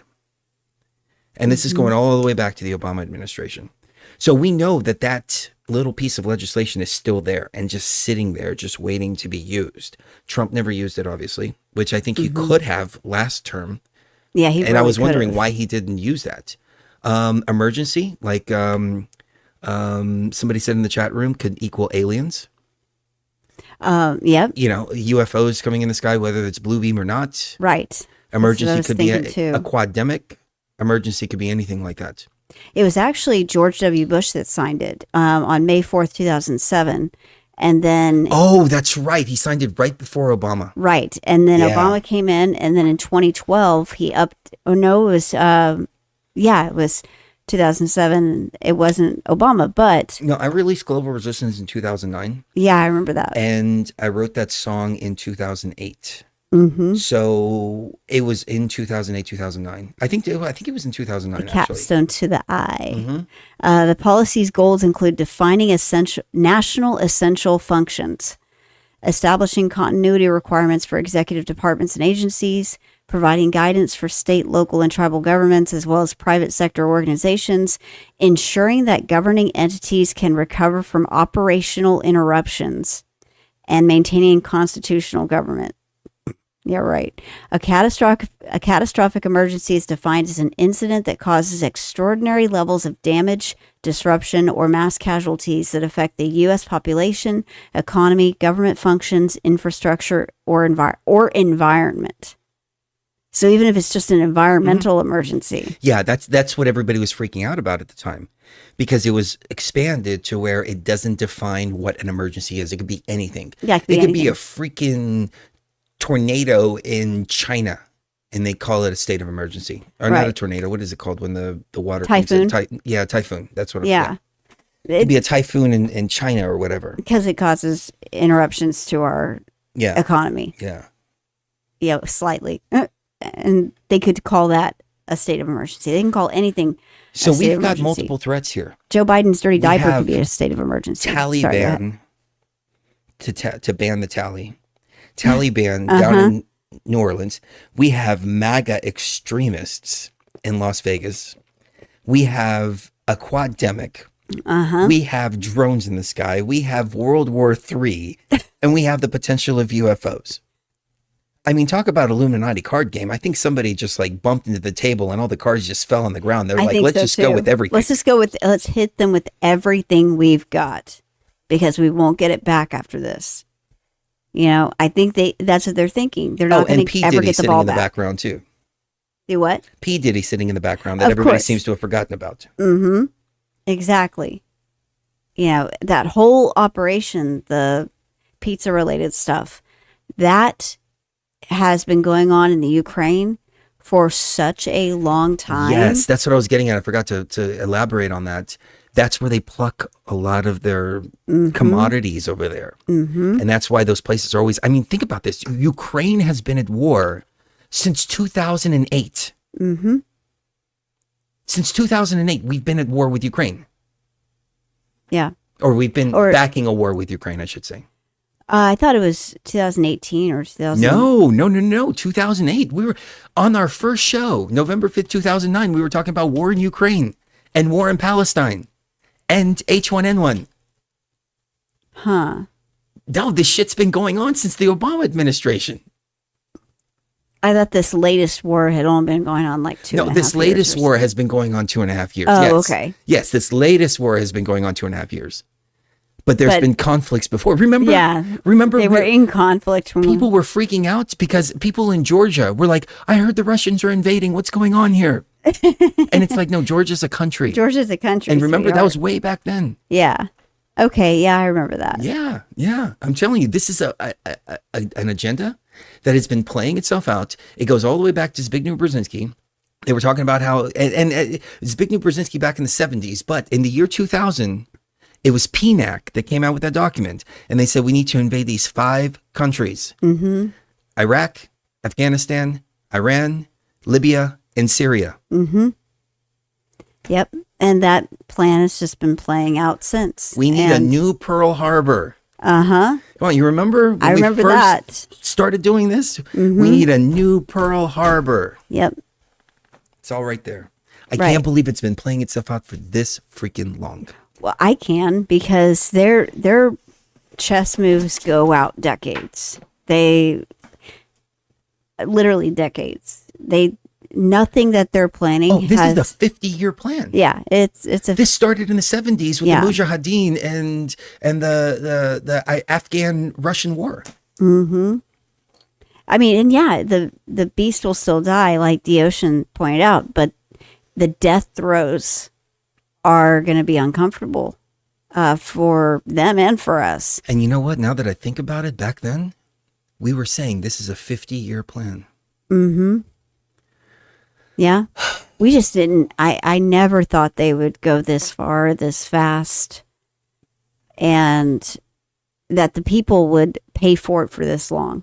Like, and agree to pay for it. Like, every time we pay our taxes, we're agreeing to pay for what's going on in the Ukraine and what's going on in all these other countries, because we're giving them more money than we're using ourselves to pay for, like, hurricanes and other storms and stuff like that. Like, we're giving way more to Ukraine than we're doing anything for ourselves. And thinking about it, back then, saying this is a 50-year plan, it seemed like so lifetime ahead of us. Mm-hmm. I can't believe we're at the end of it now. Yep. Like, here it is. We're at that halfway marker. No, we're not. This started in the 70s. Oh, yeah, it started in the 70s. Yeah. When so, the yeah, it's Afghan 50-year war. plan, so it ends now, But, hey, that means that it's going to end or no. And for those of you that don't know, they're going to turn into... You go back to a newspaper from the 1980s. Guess who our big hero was?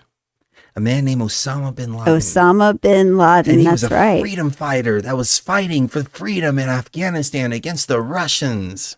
Mm-hmm. This is American newspapers.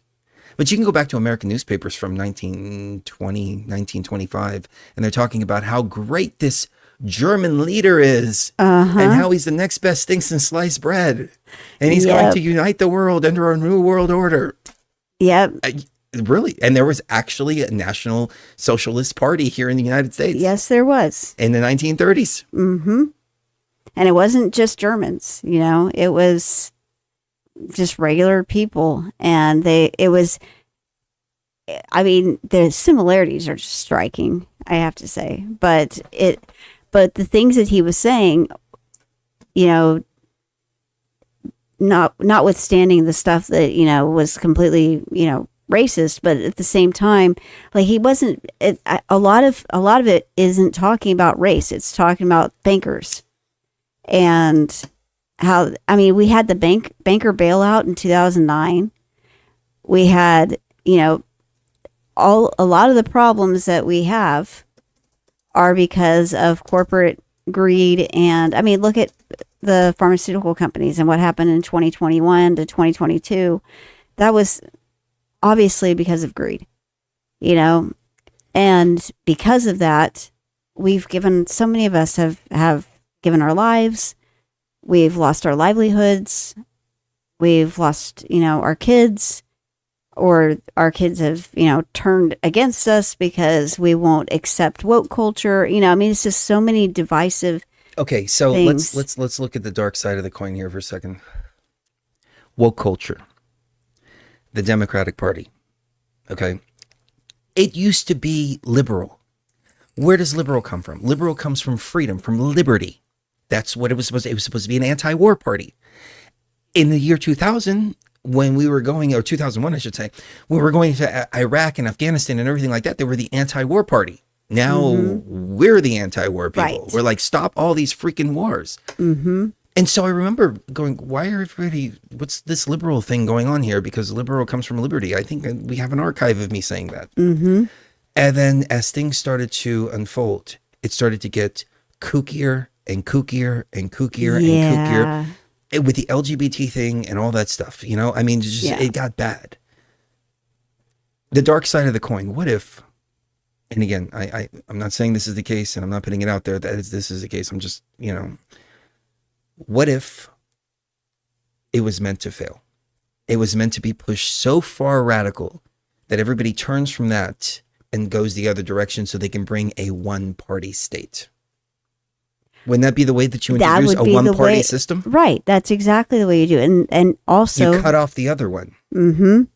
And you also, in the process, get rid of people that you traditionally would want to get rid of. If you really were like that, you'd want people to sterilize themselves and X themselves genetically out of the equation for future generations. It's brilliant, actually. It makes a lot of sense. And the fact that they were teaching this stuff in schools for 4 whole years, or 8, actually, 12, if you count the Obama years, and then, the last 4 years. They've been shoving this down our kids' throats for so long that we have a generation of kids. And how can you make people hate one party? Like really genuinely hate one party? You go after the kids. Mm-hmm. You go after their kids. Every mama bear and papa bear out there is going to be pissed off about that. Mm-hmm. Exactly. And then you'll get the ones that'll go get the jab and do all that stuff and sterilize themselves and everything like that. And they want to like push off to the side anyways. The ones that aren't mad about it. But right. It's a chilling thought. It's one that I don't like to think about too much. It really isn't, because, it's kind of like a Handmaid's Tale. Except what they've done is they've turned all the women like that are liberal, that are shaving their heads and stuff like that. The reason why they're shaving their heads and stuff like that is because they've watched this TV show, The Handmaid's Tale, too many times. Is that what the head shaving came from? Yeah, because they make you have long hair and they won't let you cut your hair. Oh, okay. United Pentecostals are the same way. They make women wear skirts, and you're not allowed to wear pants if you're a woman, and you don't cut your hair. And that's in The Handmaid's Tale too. And so that's the message they're trying to put out there when they're shaving their head. Oh, I was wondering, where's all this head shaving come from? Yeah, and it's to make yourself so ugly so that your boyfriend or your husband, well, soon to be ex-boyfriend, because I can't imagine any man wanting to stay with somebody like this, but taking the Handmaid's Tale threat so seriously and so literally that that's their reaction to Trump winning, because they literally think that women are going to be not only denied access to health care, aka abortion, they're also going to be chased down and used as forced surrogate mothers. And they think I don't know about all that. People are actually going to be put in camps and stuff like that in regards to morality. And that the moral police, it's kind of like Sharia law, except a U.S. version of it, is going to come into effect. But they should be happy because they've been pro Sharia law all this time and they haven't even understood what it's about. That's what blows my mind. They're pro-Palestine, pro-Muslim. Thing. I mean, I got to say, we fell into it for a brief period of time too. Back in 2015, 2016, we were like, oh, the poor people of Palestine, the poor people of Palestine. Then we went to a Muslim country for a month. And then we saw firsthand. And we like I said before, in Egypt, that's Islam light.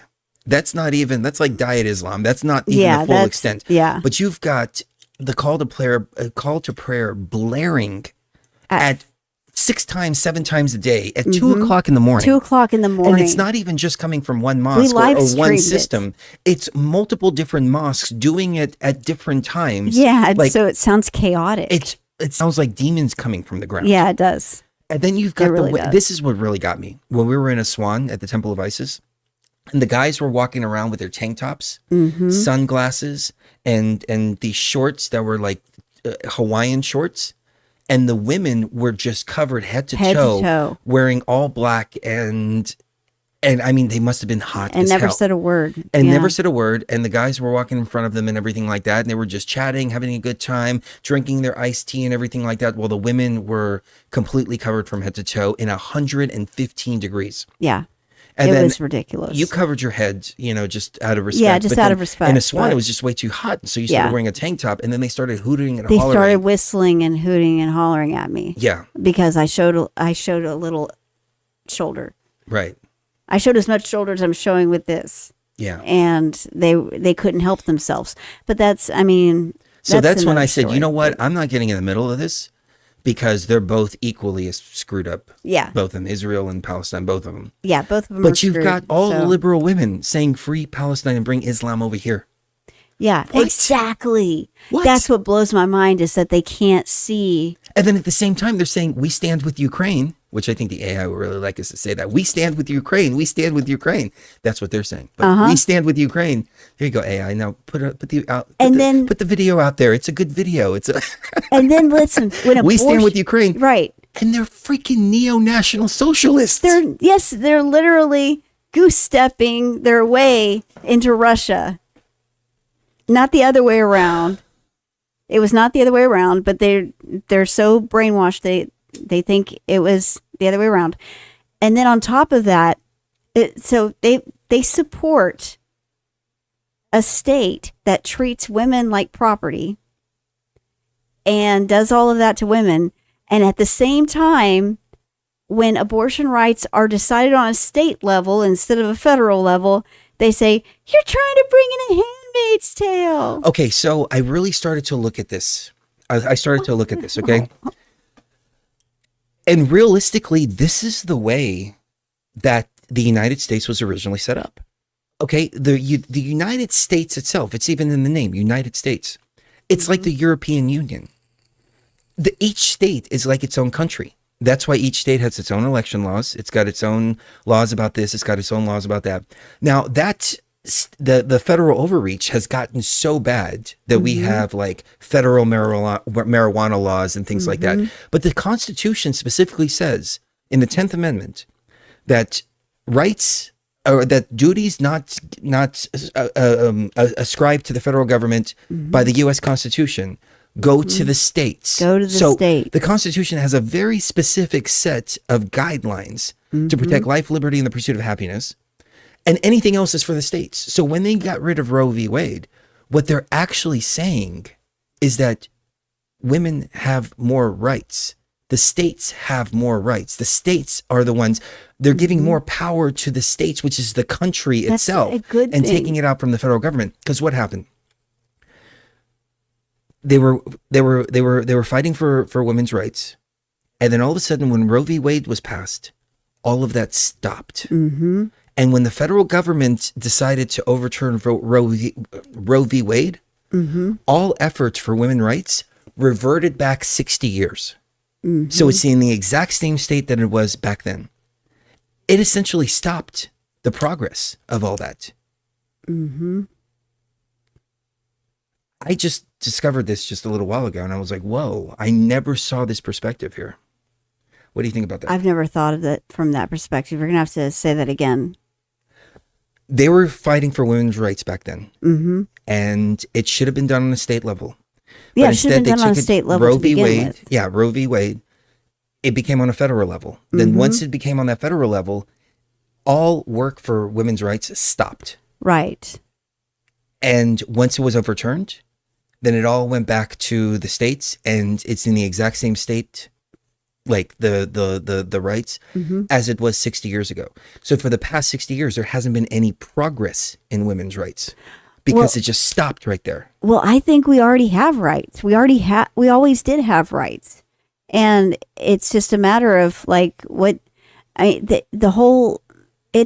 most of the things that women in these videos and on TikTok and YouTube and, you know, libs of TikTok and stuff like that, they're focused on issues that don't assume their gender. I can only speak for my own. I'm just going by their language. I can only speak for my own gender, so on this one. But that as a woman, I'm offended by women that run around claiming, you know, we're being denied our rights. What rights are we being denied? Because they've already proven that what was it, 80 cents on the dollar thing is patently untrue.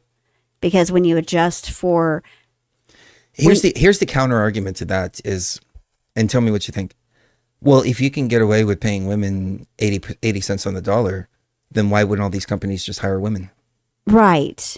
Exactly. But then you get into territory of, okay, well, you have to have quotas. And that's just like affirmative action to me. It means that some people are going to get hired or get a position, get a promotion or whatever based upon whether they're a man or a woman, or based upon whether they're black or white, or based on whether they're this or that. And that's just categorizing ourselves. And I'm more for meritocracy, where you're rewarded due to your on basis of merit, not on anything else at all, including, you know, don't even take into account, because I mean, some people are identifying as cats, for crying out loud. It's gotten a little bit far. And I think we should just stop identifying as gender entirely when it comes to who has rights and who doesn't, and who's allowed to be somewhere and who's not. You know, I think let's just get rid of the distinction, unless it's with a bathroom situation. But like in every other case, let's just keep it, you know, to where you're rewarded based on your merit, and that's it. Period. End of story. Because I don't like any other ideas, because they seem to be discriminatory, no matter which way you put them into practice. People are eating the cats. Even anti-discrimination and eating the policies end up being discriminatory. That's true. I didn't want to stick on that too much. My point was that everything's kind of going back to the way it's supposed to be. You know, it's like we need to get rid of like federal drug laws. Yes, and absolutely. they need to be brought down back to the state level. Like everything needs to, the federal government needs to, let's like fall apart and just do its three jobs, which is protect our borders, make currency, and ensure that the states are not violating the rights of the people. That's it. That's all the federal government was supposed to do to begin with. Right, exactly. And it's not supposed to dictate private. Oh, Gary made a good point. You can identify as a cat, but you can't identify as American for ethnicity. Oh, yep. That's a good point. You know, that's how screwed up it's gotten.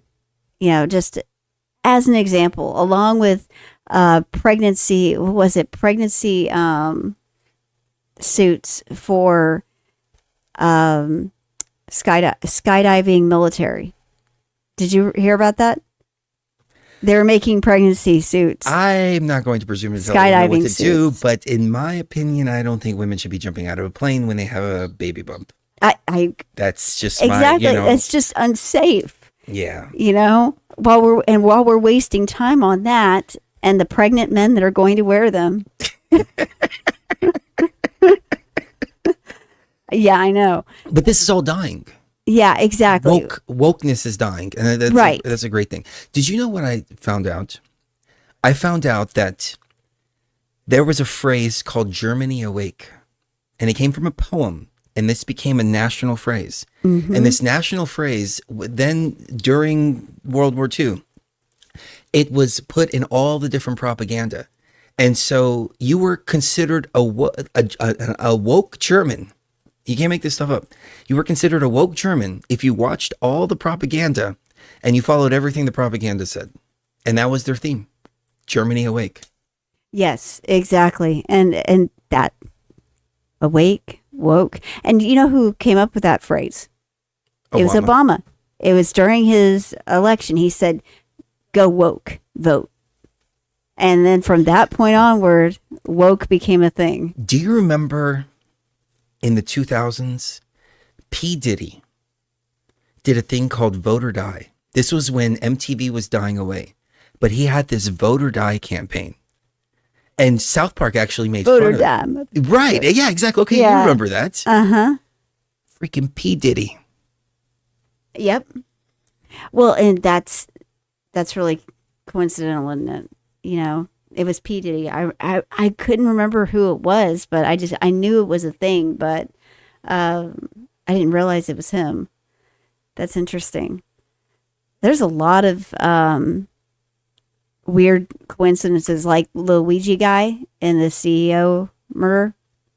He's being held in the same prison as, or the same jail as P. Diddy. I've heard a couple of people say that the whole CEO thing was a ruse and that he's actually an assassin out to get P. Diddy. That could be the case. I don't think it is, but I've been hearing some rumblings about that. And the first thing that I thought was, wait a second. So this guy's going to carve these words into these bullet cases and then leave the bullet cases at the scene. I was like, no, that doesn't happen. Yeah, exactly.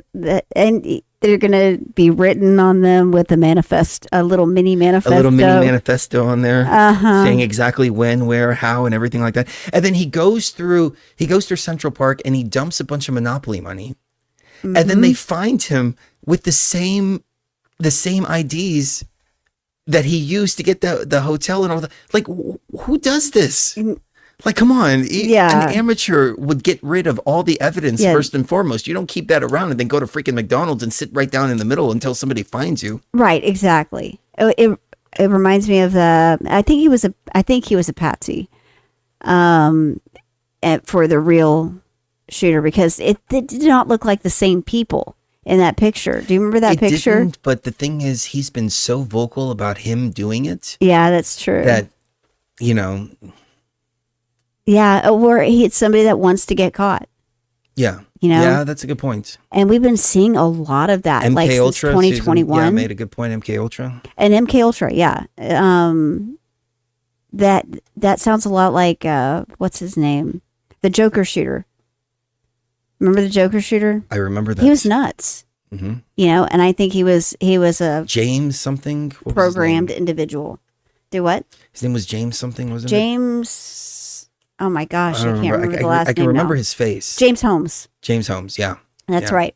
That was a weird one. And then the kids from Columbine, pretty sure that at least Eric Harris, because his father was military, and there was apparently some secret stuff going on with the kid's brain on military bases. And that's just rumor, but it makes a lot of sense considering the whole atmosphere around the Columbine thing. And also, I just heard today an old newscast from 2000.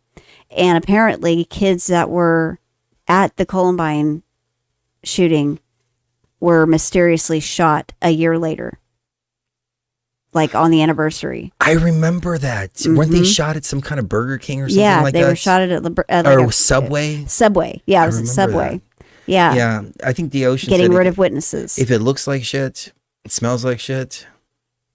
Yeah. Oh, and Columbine was so full of BS. And this. What do you say, Toby? A lot of things are completely. They smell like shit. They look like shit. It does look like shit. It does look like shit. All right, let's take a quick break right. and we'll see where we'll get into on the other side. Okay. there's a really interesting like UFO related. Do you think? Well, I'm glad that the woke thing is going away. Me too. I am. But we'll see what it was. Here's the thing. I prefer the woke nonsense over the potential of a new world order and World War III. I agree. And a civil war. I agree. So, you know. And it was funny and entertaining until they started going after the kids. So. We'll be right back. All right. Do you think that General Patton was woke? I don't think so. What do you think, Mike? Mike, was he woke? I don't think so. I don't think he was too woke. Woke. You know what woke means? It means you're a loser. Woke. Everything woke turns to shit. This is a sick culture, and our country's a disaster, and it's going to die before your very eyes. Our women's soccer team was supposed to easily win, but they went woke. The one with the purple hair, she didn't play too well. She went woke. Take a look, everything goes bad, but it's true about woke. Do you think that General Patton was woke? It's crazy. I've never seen anything so stupid in my life. Woke. You know what woke means? It means you're a loser. Woke. Everything woke turns to shit. Our country was so respected. Nobody was gonna mess with us. And then this clown, he got in office, sort of like the captain of a ship. Let's jump off first before the passengers. I'm getting the hell out of here. I could just see this. The leadership of the Taliban standing there. Somebody walking up. Sir, the soldiers have left. It's crazy. I've never seen anything so stupid in my life. Woke. You know what woke means? It means you're a loser. Woke. Everything woke turns to shit. You know what? I believe totally in your freedoms. I do. You gotta do what you have to do. But I recommend take the vaccines. I did it. It's good. Take the vaccines. But that's okay. That's all right. You got your freedoms. But I happen to take the vaccine. It's crazy. I've never seen anything so stupid in my life. Woke. You know what woke means? It means you're a loser. Woke. Everything woke turns to shit.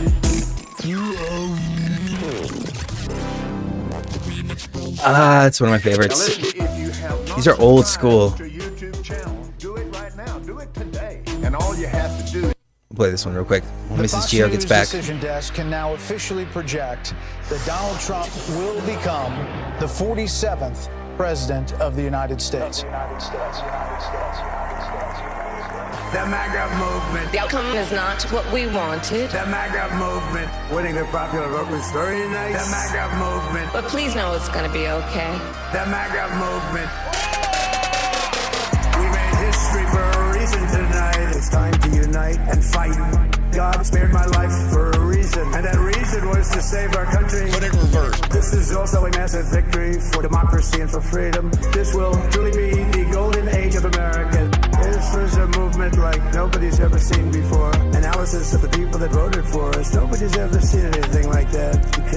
They came from all corners, union, non-union, African American, Hispanic American, Asian American, Arab American, Muslim American. We had everybody, and it was a historic realignment. The MAGA movement. The outcome is not what we wanted. The MAGA movement. Winning the popular vote was very nice. The MAGA movement. But please know it's going to be okay. The MAGA movement. While I concede this election, I do not concede the fight that fueled this campaign. Hear me when I say, the light of America's promise will always burn bright. When we lose an election, I love Elon. He's like a kid. In his video, democracy from monarchy or tyranny, and anyone Here it comes who sees right the here. public trust must honor it. Absolutely. We must accept the results of this election. Earlier today, I spoke with President-elect Trump and congratulated him on his victory. I also told him that we will help him and his team with their transition. USA!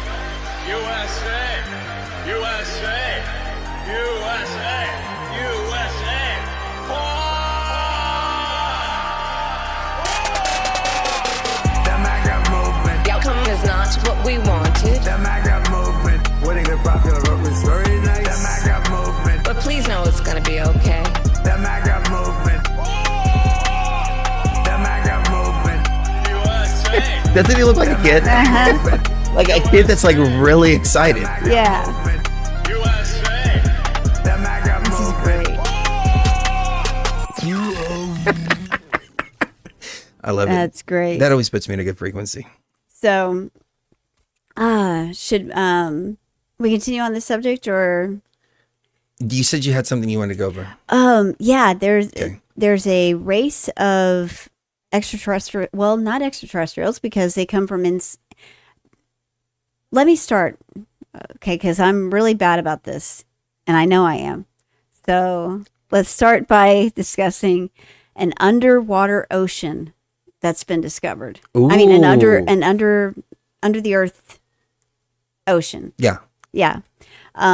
So they found that a few weeks ago, and it led me to different research about, okay, could these things, these drones actually, or these orbs, could they be coming out of the ocean? And a lot of people have asked that question, and a lot of people have claimed that the drones were coming not from the ocean, but from a mothership, an Iranian mothership in the ocean, and that the orbs are coming out of the ocean.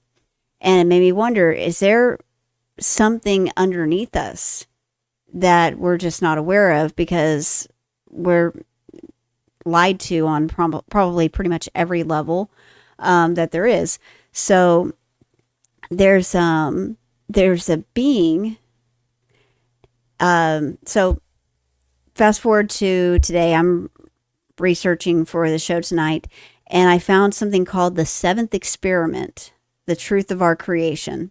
In December 1999, Sweden's most notorious UFO skeptic sat down for an interview that would challenge everything he believed. Old K has spent his career exposing hoaxes and debunking paranormal claims. The being, who called herself Lacerta, revealed an underground civilization that had existed alongside humanity for millions of years. She explained humanity's true origins as a series of genetic experiments and warned of the imminent return of our creators. But basically, from the mysteries of Durinkyu to the truth about the dinosaurs' extinction, this story connects ancient mysteries to modern questions about human consciousness and evolution. She claimed that humans were created by the Anunnaki, that the Anunnaki came and landed a long time ago and created us out of apes, and that she's part of a reptilian species that lives underground. And those are the ants. Remember the ants in Hopi civilization? Mm-hmm. The ant people. Well, they look like grays. Yeah, they look kind of like grays. Yeah. But she was green. She had green skin, and she had eyes that slit sideways, like that had an extra membrane to them that closed sideways. So remember the strain? Mm-hmm. The Strigoi have eyes like that have like a weird membrane that split, that closes sideways. Oh, interesting. And apparently these reptilian beings do too. And she said that humans that worked with the Anunnaki built the pyramid 72,000 years ago, which, they try to say, mainstream archaeology says it's 2,500 BC. I think it's closer to 10,000 BC. Yeah, it's closer to 10,000. But this is taking it back to about 72,000 BC? Yeah, this is taking it to 70,000 BC or so. And what's interesting is in the Sumerian tablets, their timeline kind of adds up with that, to the extent that the Great Pyramid was built by Anunnaki and discovered by humans. And then the humans took it over and claimed it as theirs. But in reality, it was the Anunnaki and kind of an Atlantean civilization that they built, first of all. And that there have been lots of deluges throughout history. And it's just a way of the earth. That's just something the earth does every so often. That would make sense to me, because we've gone to the sites ourselves, and Mm-hmm. these things were built for giants. Yeah. Yeah, they absolutely were. And apparently the reptilians and the Anunnaki don't like each other very much. because they're kind of on the same level when it comes to technology. They've built an artificial sun underground, and that's how it stays lit down there, and that's how it stays warm. Oh, that's interesting. I never thought about the idea of an artificial sun. Mm-hmm. And that they built this artificial sun hundreds of thousands of years ago, and that's the whole reason why we can't really go too far down, is because all of the technology they have down there would be disrupted if you had a hole coming through your ceiling, you would too. And so that's why they've tried to keep humanity from digging too far down, because that's their territory. They say that the skies are the Anunnaki's territory and underground is their territory. Can I chime in for a minute? Yeah. Okay, so it reminds me of Colonel X. Do you remember Colonel X? I vaguely remember. Please. Okay, so this was about the Dulce underground base. And this all ties in together, I promise. But we did a show about Colonel X way back, and it was an author that wrote a book about Colonel X, and we had him on the show. And he was talking about how they discovered the Dulce underground base, and it was actually an alien base that was already there. And when they went in there, they found plasma screens. They found what was described as iPads. And this was, I think we did the show before even iPads came out. Yeah, I think so too. Yeah. And so, it was... Touch screens is what we call them. But what happened is when people were going down in there, the military, they went in and they heard the sound of tortured children, tortured people, and just these horrific sounds. And they were scared to venture any further down there. And then one of the military people, it might have been Colonel X himself, realized that this was actually playing on a loop, and it was looping every 2 hours. And so once they identified that it was a loop and it was an audio and it wasn't actually people being tortured, they ventured down into the base. The reason I mention this is because remember on a couple, I don't know if we played it on a couple of shows ago or if it was a little BTV short that I did, but we talked about the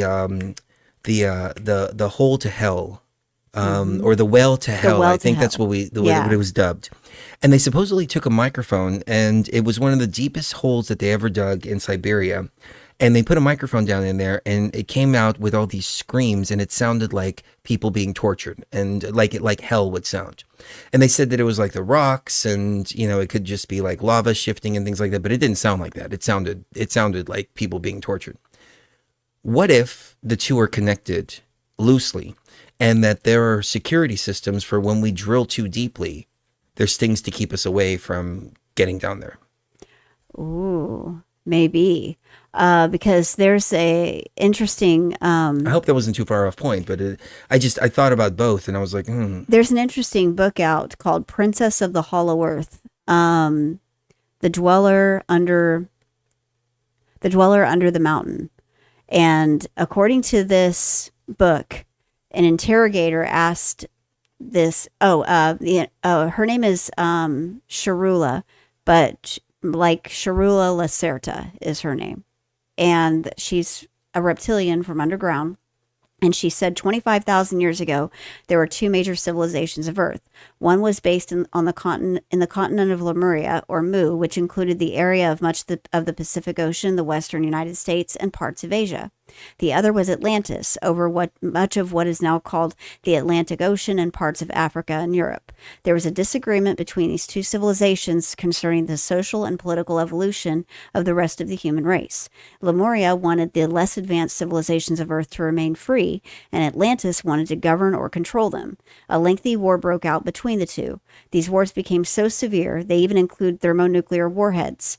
Oh yeah, she said that there's no uranium on this planet that's just there naturally. And that all of it is a result of nuclear war in the past. I remember you mentioning this, and the hypothesis is that this missing nuclear material, that they originally found it when they found the Anunnaki's weapons. Right. Exactly. That karmic energies were set in motion that would eventually sink both continents. Why was it named Dulce? The whole southwestern United States was then called Dulce, which means sweet union. So that name was chosen for the base. 4 levels were built under the top level, 5 levels in all, and the city was built to house up to 2 million people. How many people live in Dulce now? 1.5 million. But it began with only 25,000 people who moved to Dulce 100 years before 1776. Interrogator, what about the Atlanteans? Did they build an underground city also? Yes, under the Mato Grosso Plateau of Brazil. When was this? About 12,000 years ago. When Lemuria sank, very few others survived the earthquakes, tidal waves, and volcanic activity that accompanied the sinking. Are there any other subterranean cities? Yes, in fact, there's a whole group of subterranean cities called the Agartha Network. The Lemurians petitioned the Agartha Network to become a member, but as the people of the Agartha cities are wise and nonviolent, Lemuria had to convince Agartha that it had learned from its mistakes and would embark upon a course of peace. This was done. How many cities are in the Agartha Network? 120. Where exactly is Dulce Base? Mount Shasta. The 5th lowest level is about a mile beneath ground level. That's so weird. I didn't even know you were going to go into this. I just made the Dulce connection just like I know. instinctively. Each level is several square miles.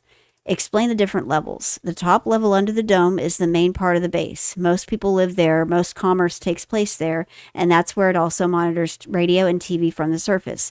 I wonder if the Denver airport has some connection to this as well. Because they supposedly have an underground subway tunnel, basically, that connects all the major cities in high-speed trains underground. I just saw a video earlier today, and it was this lady in Houston, Texas, in the Houston airport, and she was saying, look how this is all, and she was saying that it was flat earth, but she's saying, look how all these continents are around here, and right in the middle of here there's a big tree of life, and there was a big tree, and they had the azimuthal equidistant map down on the ground, but they had the tree in the middle. Mm-hmm. There's something similar like that in the Denver airport. Mm-hmm. What if these are all points not to flat earth, but to Agartha, which is right here. Agartha, exactly. Right here on the screen. Uh-huh. Because you have all these tales of that big tree right in the middle. Uh-huh. Yeah, and that's just, and it's giving the idea that this whole world is just the surface level of it. There is so much more underneath that people don't know about. It's kind of like an inside joke for them, because everybody's walking on top of this globe and they're thinking, okay, this is all there is. But no, there are huge cities and tunnels that connect cities. Well, I mean, even in Denver, they say that the underground tunnels are bigger than the city of Denver itself. Exactly. How is that possible unless we've got cities under there? Yeah. We have a building that houses multi-tracking amino-based computers. These computers are alive. They can read the records of the past. They can read your past lives if you wish, and even show them to you. They can read your aura. Whoa, I'm sorry. Back up for a second. What is it that can read your past lives? They have a building at Dulce that houses multi-tracking amino-based computers. These computers are alive. They can read the records of the past. They can read your past lives if you wish and even show them to you. They can read your aura or the health of your body and tell you exactly what you need. They can play your soul note, which helps you to meditate clearly, and they can communicate with you on a soul level. They can communicate across galaxies. On the second level, we have classes, manufacturing of clothes and furniture and other things, and more people living. So I'm sorry, this is... At Dulce. At Dulce. Mm-hmm. So this is the same base that Colonel X was talking about, where they went in and they found the multiple levels, and they said they couldn't get down to the lower levels because that was like straight up grays. Yeah, she's saying that it's located near Mount Shasta. I have heard of a base near Shasta, but I don't think that's Dulce. Yeah, well, they're calling it Dulce. She's calling, yeah. So we're just telling you what it is, what she's saying. But Dulce's in New Mexico. I think it has to do with the Dulce base in New Mexico. On the second level, we have classes, manufacturing. Okay, so clothes. just to clarify, we're talking about two different bases. Yeah. The one Colonel X went to is the one in New Mexico. The one we're talking about here is the one in Mount Shasta. Admittedly called Dulce. Yeah. But the only thing I can figure is that there's a tunnel leading them to there. But On the third level are our hydroponic gardens where we grow all our food. We've been vegetarian for over 12,000 years, and we live on vegetables, fruits, grains, nuts, soybeans, etc. Our crops grow in water. Some minerals are added, but there's no fertilizer and no soil depletion. Our crops grow much faster than on the surface, and we're able to feed 1.5 million people from just a few square miles of land and give enough variety for eating to be pleasurable. Do any of your supplies come from the surface? No, we trade with other Agartha cities. The fourth level is half hydroponic gardens, part manufacturing, and part nature. The fifth level is our nature level. People come there to relax. We've created lakes and grown tall trees. Just like you were talking about, the giant tree. There's a park atmosphere. Animals live there, some of which no longer exist on the surface, such as the saber-toothed tiger, the mastodon, and the dodo bird. Oh, I'm glad to hear the dodo bird is okay. Aww. How do you power lighting? We have a process in which stones with a high crystalline content are fused with an electromagnetic force field of energy.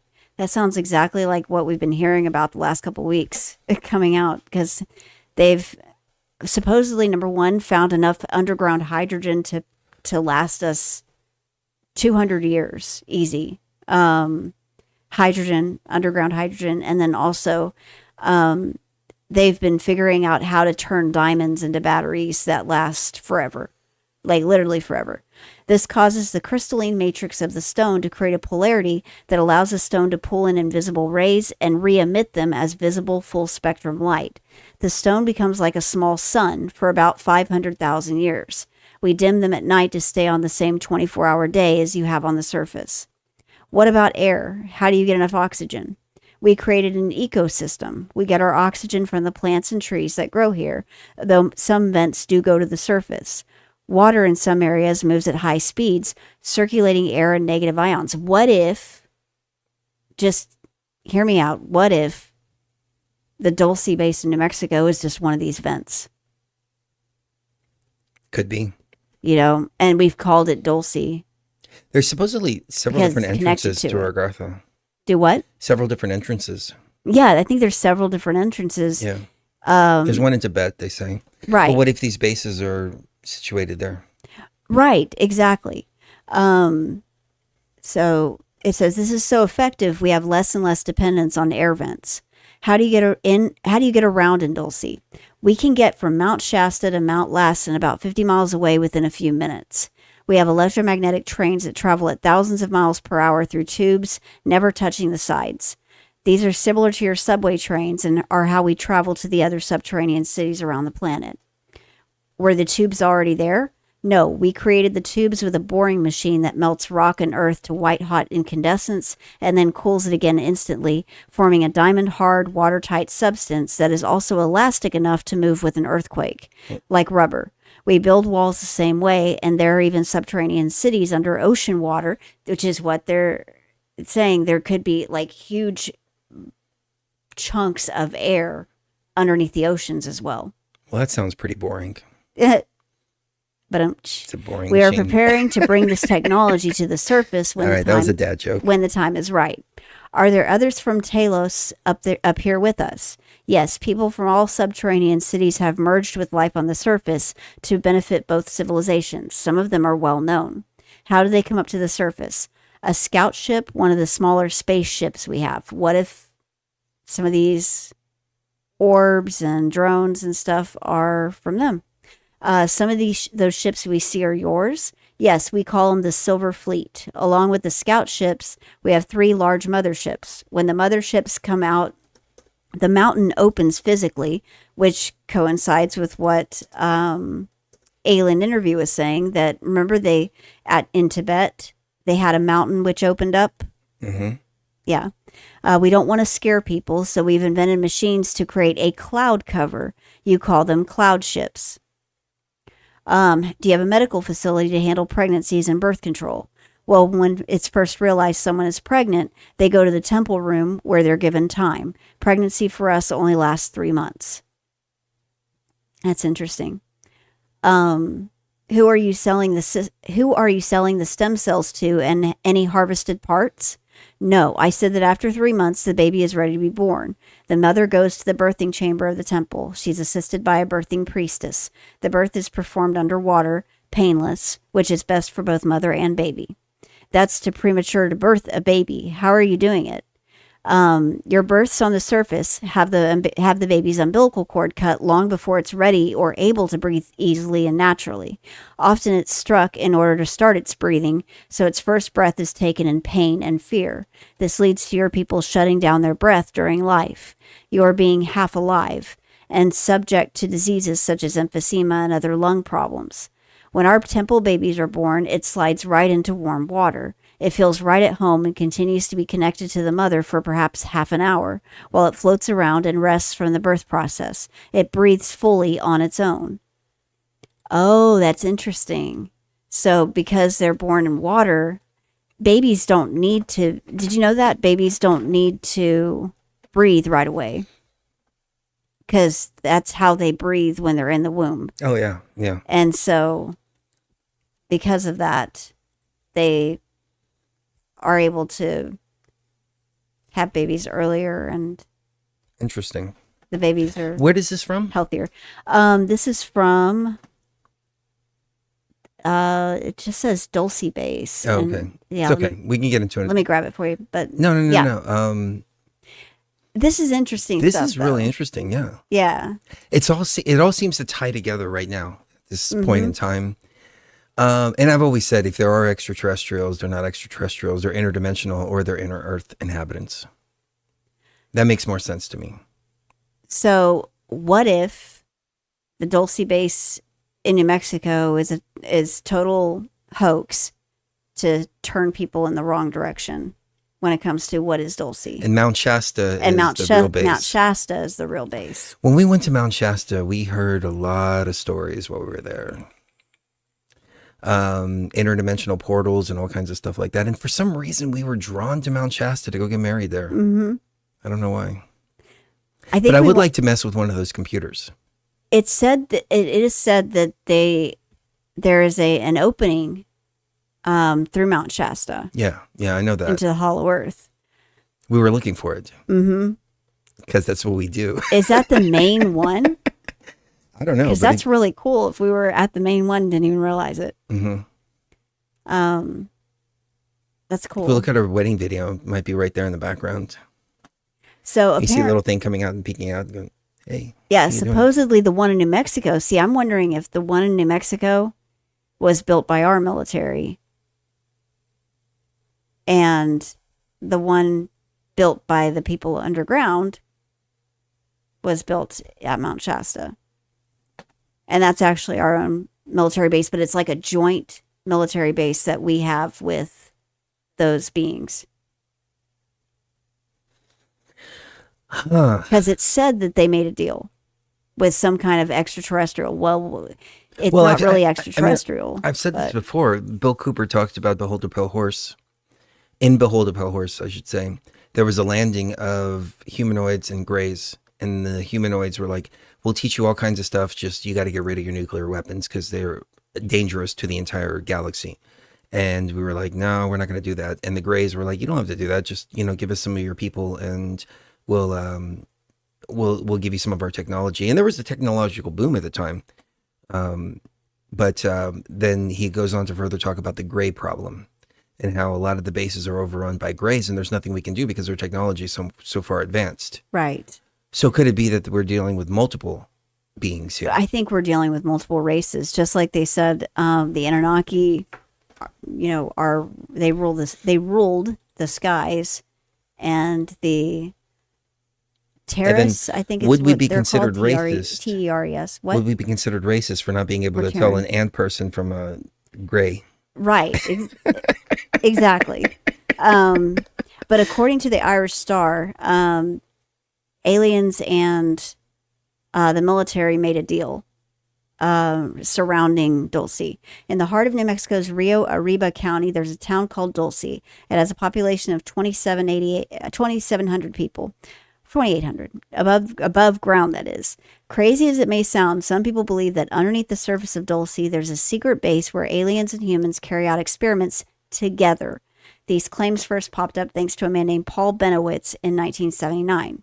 Benowitz was part of the aerial phenomena research organization, a group focused on investigating UFOs. As part of his role, he made bold statements originating from what he called top secret communications. No one knows where this information came from, but Benowitz asserted that the U.S. military and aliens were using a hidden base under Dulce for inhumane and cruel human experimentation. In a letter to a U.S. senator back in 1981, he carefully explained all he knew. Benowitz stated, "I knew the location of the alien bases in northern New Mexico in the center of the Jicarilla Apache Reservation, 4.5 miles northwest of Dulce, New Mexico." Yeah, they say there's chimeras and things like that down there. Yeah. I know that someone in the military made a deal with the aliens several years ago, giving the Indian land, cattle, etc., an apparent assurance of safety to the alien in trade for technology in the form of an atomic-powered ship, at the same time establishing an extensive U.S. base alongside to test the ship. That sometime late 79 or first of 80, an argument ensued over weapons, and the military abandoned. That's where the Phil Schneider story comes in. The final circumstances of the men unknown. That I had very high resolution official NASA U2 CIR color infrared photos in addition to low level and ground photos showing the base in total detail. The ship design traded for is over 30 years behind the alien technology. I advised Captain Harris I knew of the 2 women and child near Austin, Texas, who were severely exposed to radiation at close distance from the ship, in trouble, and that it was seen to come west with helicopters unmarked, and that the government was quietly paying their hospital expenses. I am also very concerned that the president has not been totally advised of the situation and have forwarded a copy to him, cover letter enclosed for your record. It is hoped he will value this valuable input and in time get in touch with me. He was ignored, and in 1988 he published a paper titled Project Beta, where he detailed how to expose the base and even plan an attack on it. This document is extremely difficult to find, though. Many people labeled him as delusional, and unfortunately, he had a mental breakdown years later. He passed away on June 23rd, 2003. There's 2 23s there. But the mystery of what really lies beneath Dulce remains unsolved. So, Phil Schneider also said the same, and that he was hurt during that battle with the inhabitants of Dulce. But what do you think, baby? Are they working together? Or were they working together until 79 or 80? I don't know. I don't mean to switch the subject, but I just looked up drones to see what's going on. And they're talking about, have you noticed that nobody's talking about drones anymore? People will believe anything if it fits a narrative. There's no credible evidence was ever found. No lasting damage to the drone industry, blah, blah, blah, blah, blah, blah, blah. Everybody is like saying now, oh no, the drones didn't happen. They didn't exist. The drones didn't exist, no, period? They didn't exist. It was all people's figment. It was a figment of people's imagination, and that's it. What the hell? Right. That's us. That sounds... So I really don't know, because the problem is the waters have been so muddied. Mm-hmm. And to get back to your question, what do I think? It's hard for me to give an analysis without going over all the possibilities, because I don't even know if extraterrestrials are a thing at this point because of Project Bluebeam. Mm-hmm. But is Project Bluebeam a psyop in and of itself to cover up an alien invasion, to cover or up an alien landing? Thing. You've got to think about that too. We've got all these alien stories, and if we're talking about 50-year projects like we've been talking about at the very beginning with all these wars and everything like that, why are there not 50-year psyopses with aliens and extraterrestrials and all kinds of other things to put things out there, and get it in the consciousness to eventually bring in a staged alien invasion? Or if, like Bill Cooper said in his book Behold a Pale Horse, the humanoids were coming back to make themselves known at a certain point in time. They were preparing for that to maintain control even after that happens. So when you ask me, it's hard for me to really tell. Well, now, I ate a bunch of mushrooms the other day. Mm-hmm. Yes, you did. Live on the show. Live on air. Yep. And I came back with one revelation that was really strange. So you guys and gals tell me what y'all think about this. But for some reason, the plants wanted me to get this message and to understand this message and to to relay it. I mean, it didn't even say relay it. It just said, "Here, look, understand this. When you're talking about the Bible, and it says the waters above and the waters below, you have to think about the time that this was written in. What are the waters? You have a fisherman on a boat, and that fisherman is on the boat. He's on the water, and you have an entire world underneath the fisherman, and you have the entire world where the fisherman is. The fisherman is aware of the water and what's inside of the water, not aware of the full extent of what's inside of the water, but he's aware that there's fish there to catch. Mm-hmm. The fish are not aware of the fisherman until they get caught and they're taken up by the fisherman.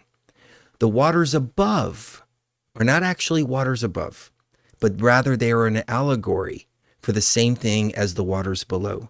Mm-hmm. An entirely different world where the inhabitants of that world are not aware of the boats or the spaceships or the crafts that are floating around on the top surface of that, where they can't see it. So we're like the fish inside of a water, but it's not actually a water. It's a celestial water for all intents and purposes. And there are ships The celestial floating ocean. up there, Yeah. possibly even fishing us. And we are completely oblivious to them. Why did the mushrooms want me to understand this? I have no idea. Maybe D Ocean can figure it out because she's the one that inspired me to take it. I think that's And this came totally random. Yeah, it was that's a New really Year's good Eve. point. I'm laying on the bed with Cherie, snuggling and everything like that. Then all of a sudden, boom. Here, stop what you're doing. Look at this. All right, I'm looking at it. Well, I'll figure it out later. I'm going to send this to you so you can play it. But to remember I took somebody asking how many. I took like 3 grams. I didn't realize it. I just grabbed a bunch. D Ocean was like, "Hey, I'm coming down off mushrooms," and then somebody else called in and he's like, "Hey, I'm coming down off ayahuasca," and I was like, "Okay, cool." And I just grabbed a handful and swallowed them, thinking that I'm taking like 1.5 grams or something like that. No. And all of a sudden, boom! I start tripping my balls off on air. On and we're air. getting trolled by this caller on top of that. It's like, yeah, it was a circus. So, yeah, so I want to say it was about 3 grams. It was a handful. And then I ate a few more afterwards. I was like, screw it. You know, I bought the ticket. I might as well take the ride, and I might as well get the first class seats too. So let me take some more. Exactly. So what if, remember that Lauren Boebert, I just sent it to you. Lauren Boebert in U.S. Congress, she was in the House of Representatives, it was a House subcommittee meeting, and she asked the military just straight up, what do you have to say about these underwater military bases? I mean, underwater, not military bases, but underwater UFOs. UFOs coming out of the ocean. I think it ties in with this Dulce thing really well, because if we have aliens living underground, that makes a lot more sense than them coming from thousands of light years away or something like that. So I think we played it once before, but the underwater UFOs that are coming out of the ocean. We know more about space than we know about our own oceans. Mm-hmm. She even said that. Yeah. Yeah. And why is that? Why is that the case? It shouldn't be the case. And we have more idea of what's going on out there than we do what's going on underground. Oh, no. Gary. Okay, hold on. Oh, there was Gary and then there was the other guy. Oh, okay. So that was Gary. That was the second caller. He's here. What's up, Gary? All right. Hey, Gary. Okay. I wasn't sure if we were getting trolled or not. I apologize. I didn't. Oh. I was tripping my balls off, dude. So yeah. You were talking about some crazy stuff. We apologize. Afterwards, I was like, was he trolling? And Cherie was like, no, I promise you, he wasn't trolling you. And I was like, all right. Yeah. All right, I'm going to roll with it. You did good. I want to talk to you again. So yeah. All right. So in the dental. Okay, that was Gary. The other guy, Dave, was the one that called in first. Okay. Yeah. So Dave was in the other show. I'm sorry, I have a bad memory. Okay. So Right. I get things mixed up. Yeah, it's okay. According to Dental Misorder in the chat, in the cosmology of the Bantu tribes, the waters above the sky is the ethereal realm that mirrors the waters of the ocean. Kalunga, the black robe of the night sky that covers the stars, which is whole is complete unto itself. So that's what he had to say about the waters above and the waters below. The waters above are a mirror of the waters below. So, or is it the waters below are a mirror of the waters above? So, because you see the stars reflected. Okay. Yeah. So interesting.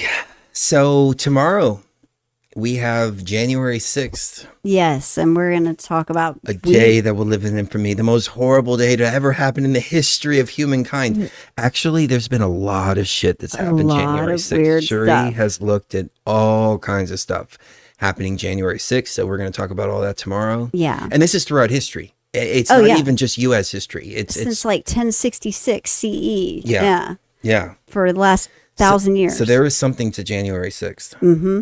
Yeah, there definitely is. And so we're going to get into the history of January 6th and as a date, and then talk about what could happen in the next 2 weeks leading up to the inauguration, and then make sure that nothing is happening tomorrow live. So I'll be also keeping an eye on that. Last time we planned to do a January 6th show, it turned into a freaking circus. Yes, it did.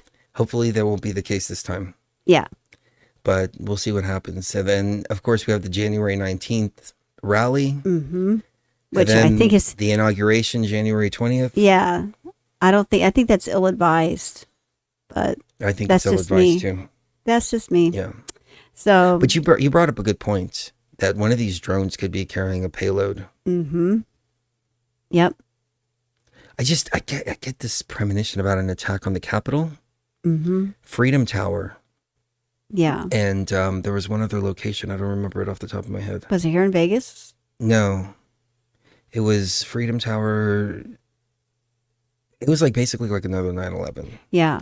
But having to do like nuclear. Yeah, nuclear. But the nuclear that I've seen, it's not nuclear in the sense of a big like Hiroshima type of atomic bomb type thing. It's like a 5-block radius. Yeah.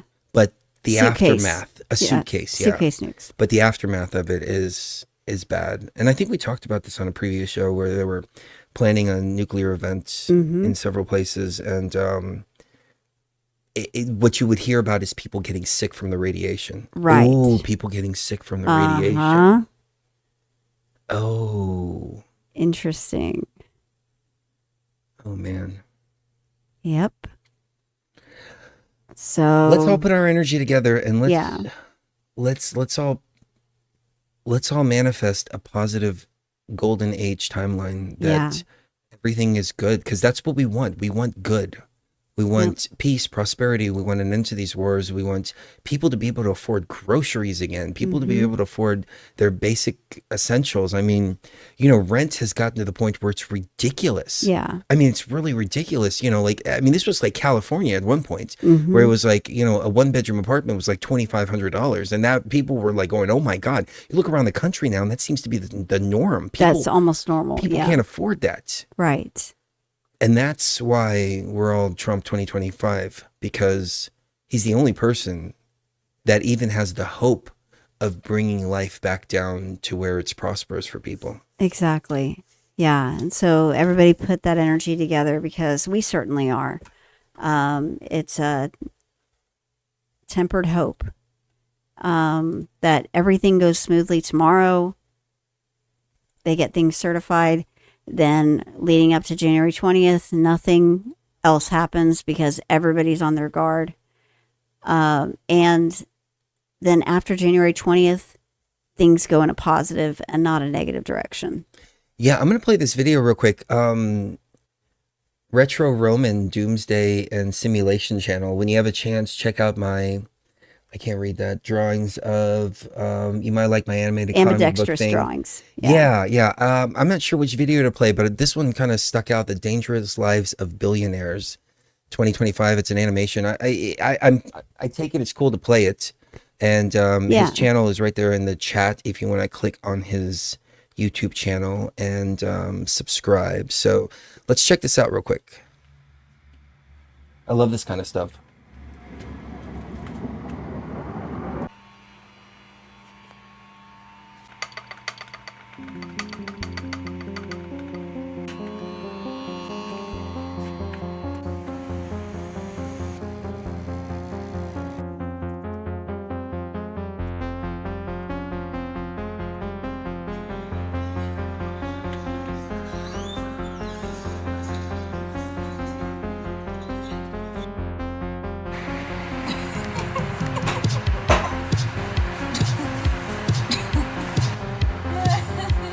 Oh wow, I'm digging that. That's really cool. Synthwave, yeah.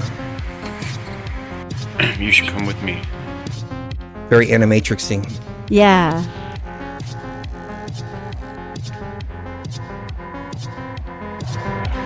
What is Deathwave all about?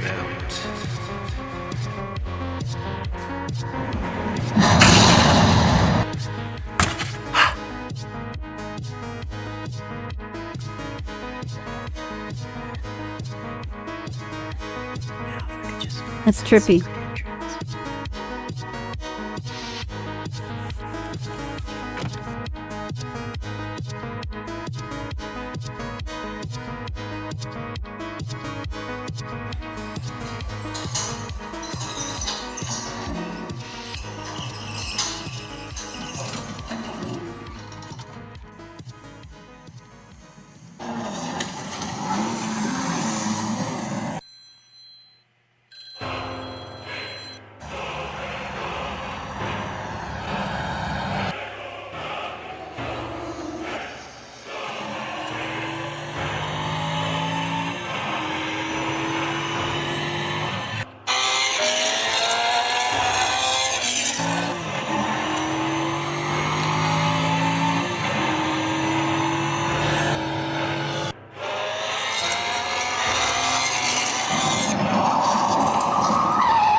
Nice, man. That's cool. I'm digging that. I have to check that out and really like digest it.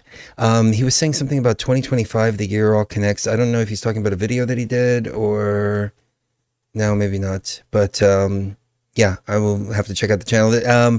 Roman That's cool, Roman. Zelgatas, Zelgatas. That's at Roman Zelgatas. So yeah, check that out. So that's awesome, dude. That's neat. I love those animations. It reminds me of Animatrix and 12-ounce mouse. Yeah, they said Matrix meets 2001 meets Don Quixote meets Scanner Darkly meets Under the Silver Lake. Yeah. I love it. I love it. I love Scanner it too. Darkly was great. Yeah. Oh, I love the Scanner Darkly. Yeah. You know, Keanu Reeves did that for free. Yeah. I know. Because he wanted to just get the story out. Mm-hmm. Mm-hmm. And the story is, you know, that people that don't think for themselves and don't take care of their bodies end up being used. And so take care of your body. Take care of your bodies. With Aya Life, of Yep. course. Well, not just with that. Aya But Life, AYALife.com. For those of you that missed it, the buy one, get one free. But you'll hear about it in the beginning of the show. Coupon code is BTV Tribe, like the Patreon, all lowercase. You put 246810 in your cart, and we will send them out to you personally. Yep, along with your potassium iodide that you get. We should put that on our website. You think too. we should get some of that? Yeah. Okay. Yeah, because that plus Aya Life, basically, you're really going to be secure. Yeah. Against any kind of radiation issues. And let us know if y'all want to get. Yeah, let us know if you want. Because we have the Beyond the Veil strain. Mm-hmm. And the yes. Aya Life Infinity strain. The Infinity is a sativa. Mm-hmm. And the Aya Life and the Beyond the Veil is a indica. Mm-hmm. So we've got some vapes that we'll send out to people. Yeah. We just want to make sure that, you know, it's something you guys want. And we're pretty sure it is. I'm gonna send out an email. Oh. Yeah. You guys. Oh my gosh. Okay. Y'all are in for a treat. So anything else on the twin agenda? No, I think that's it for tonight. I want to save the rest for tomorrow. All right. So we will reconvene tomorrow. What time is the certification? What time do they certify the boats? Monday, of course, but what time? Let's see.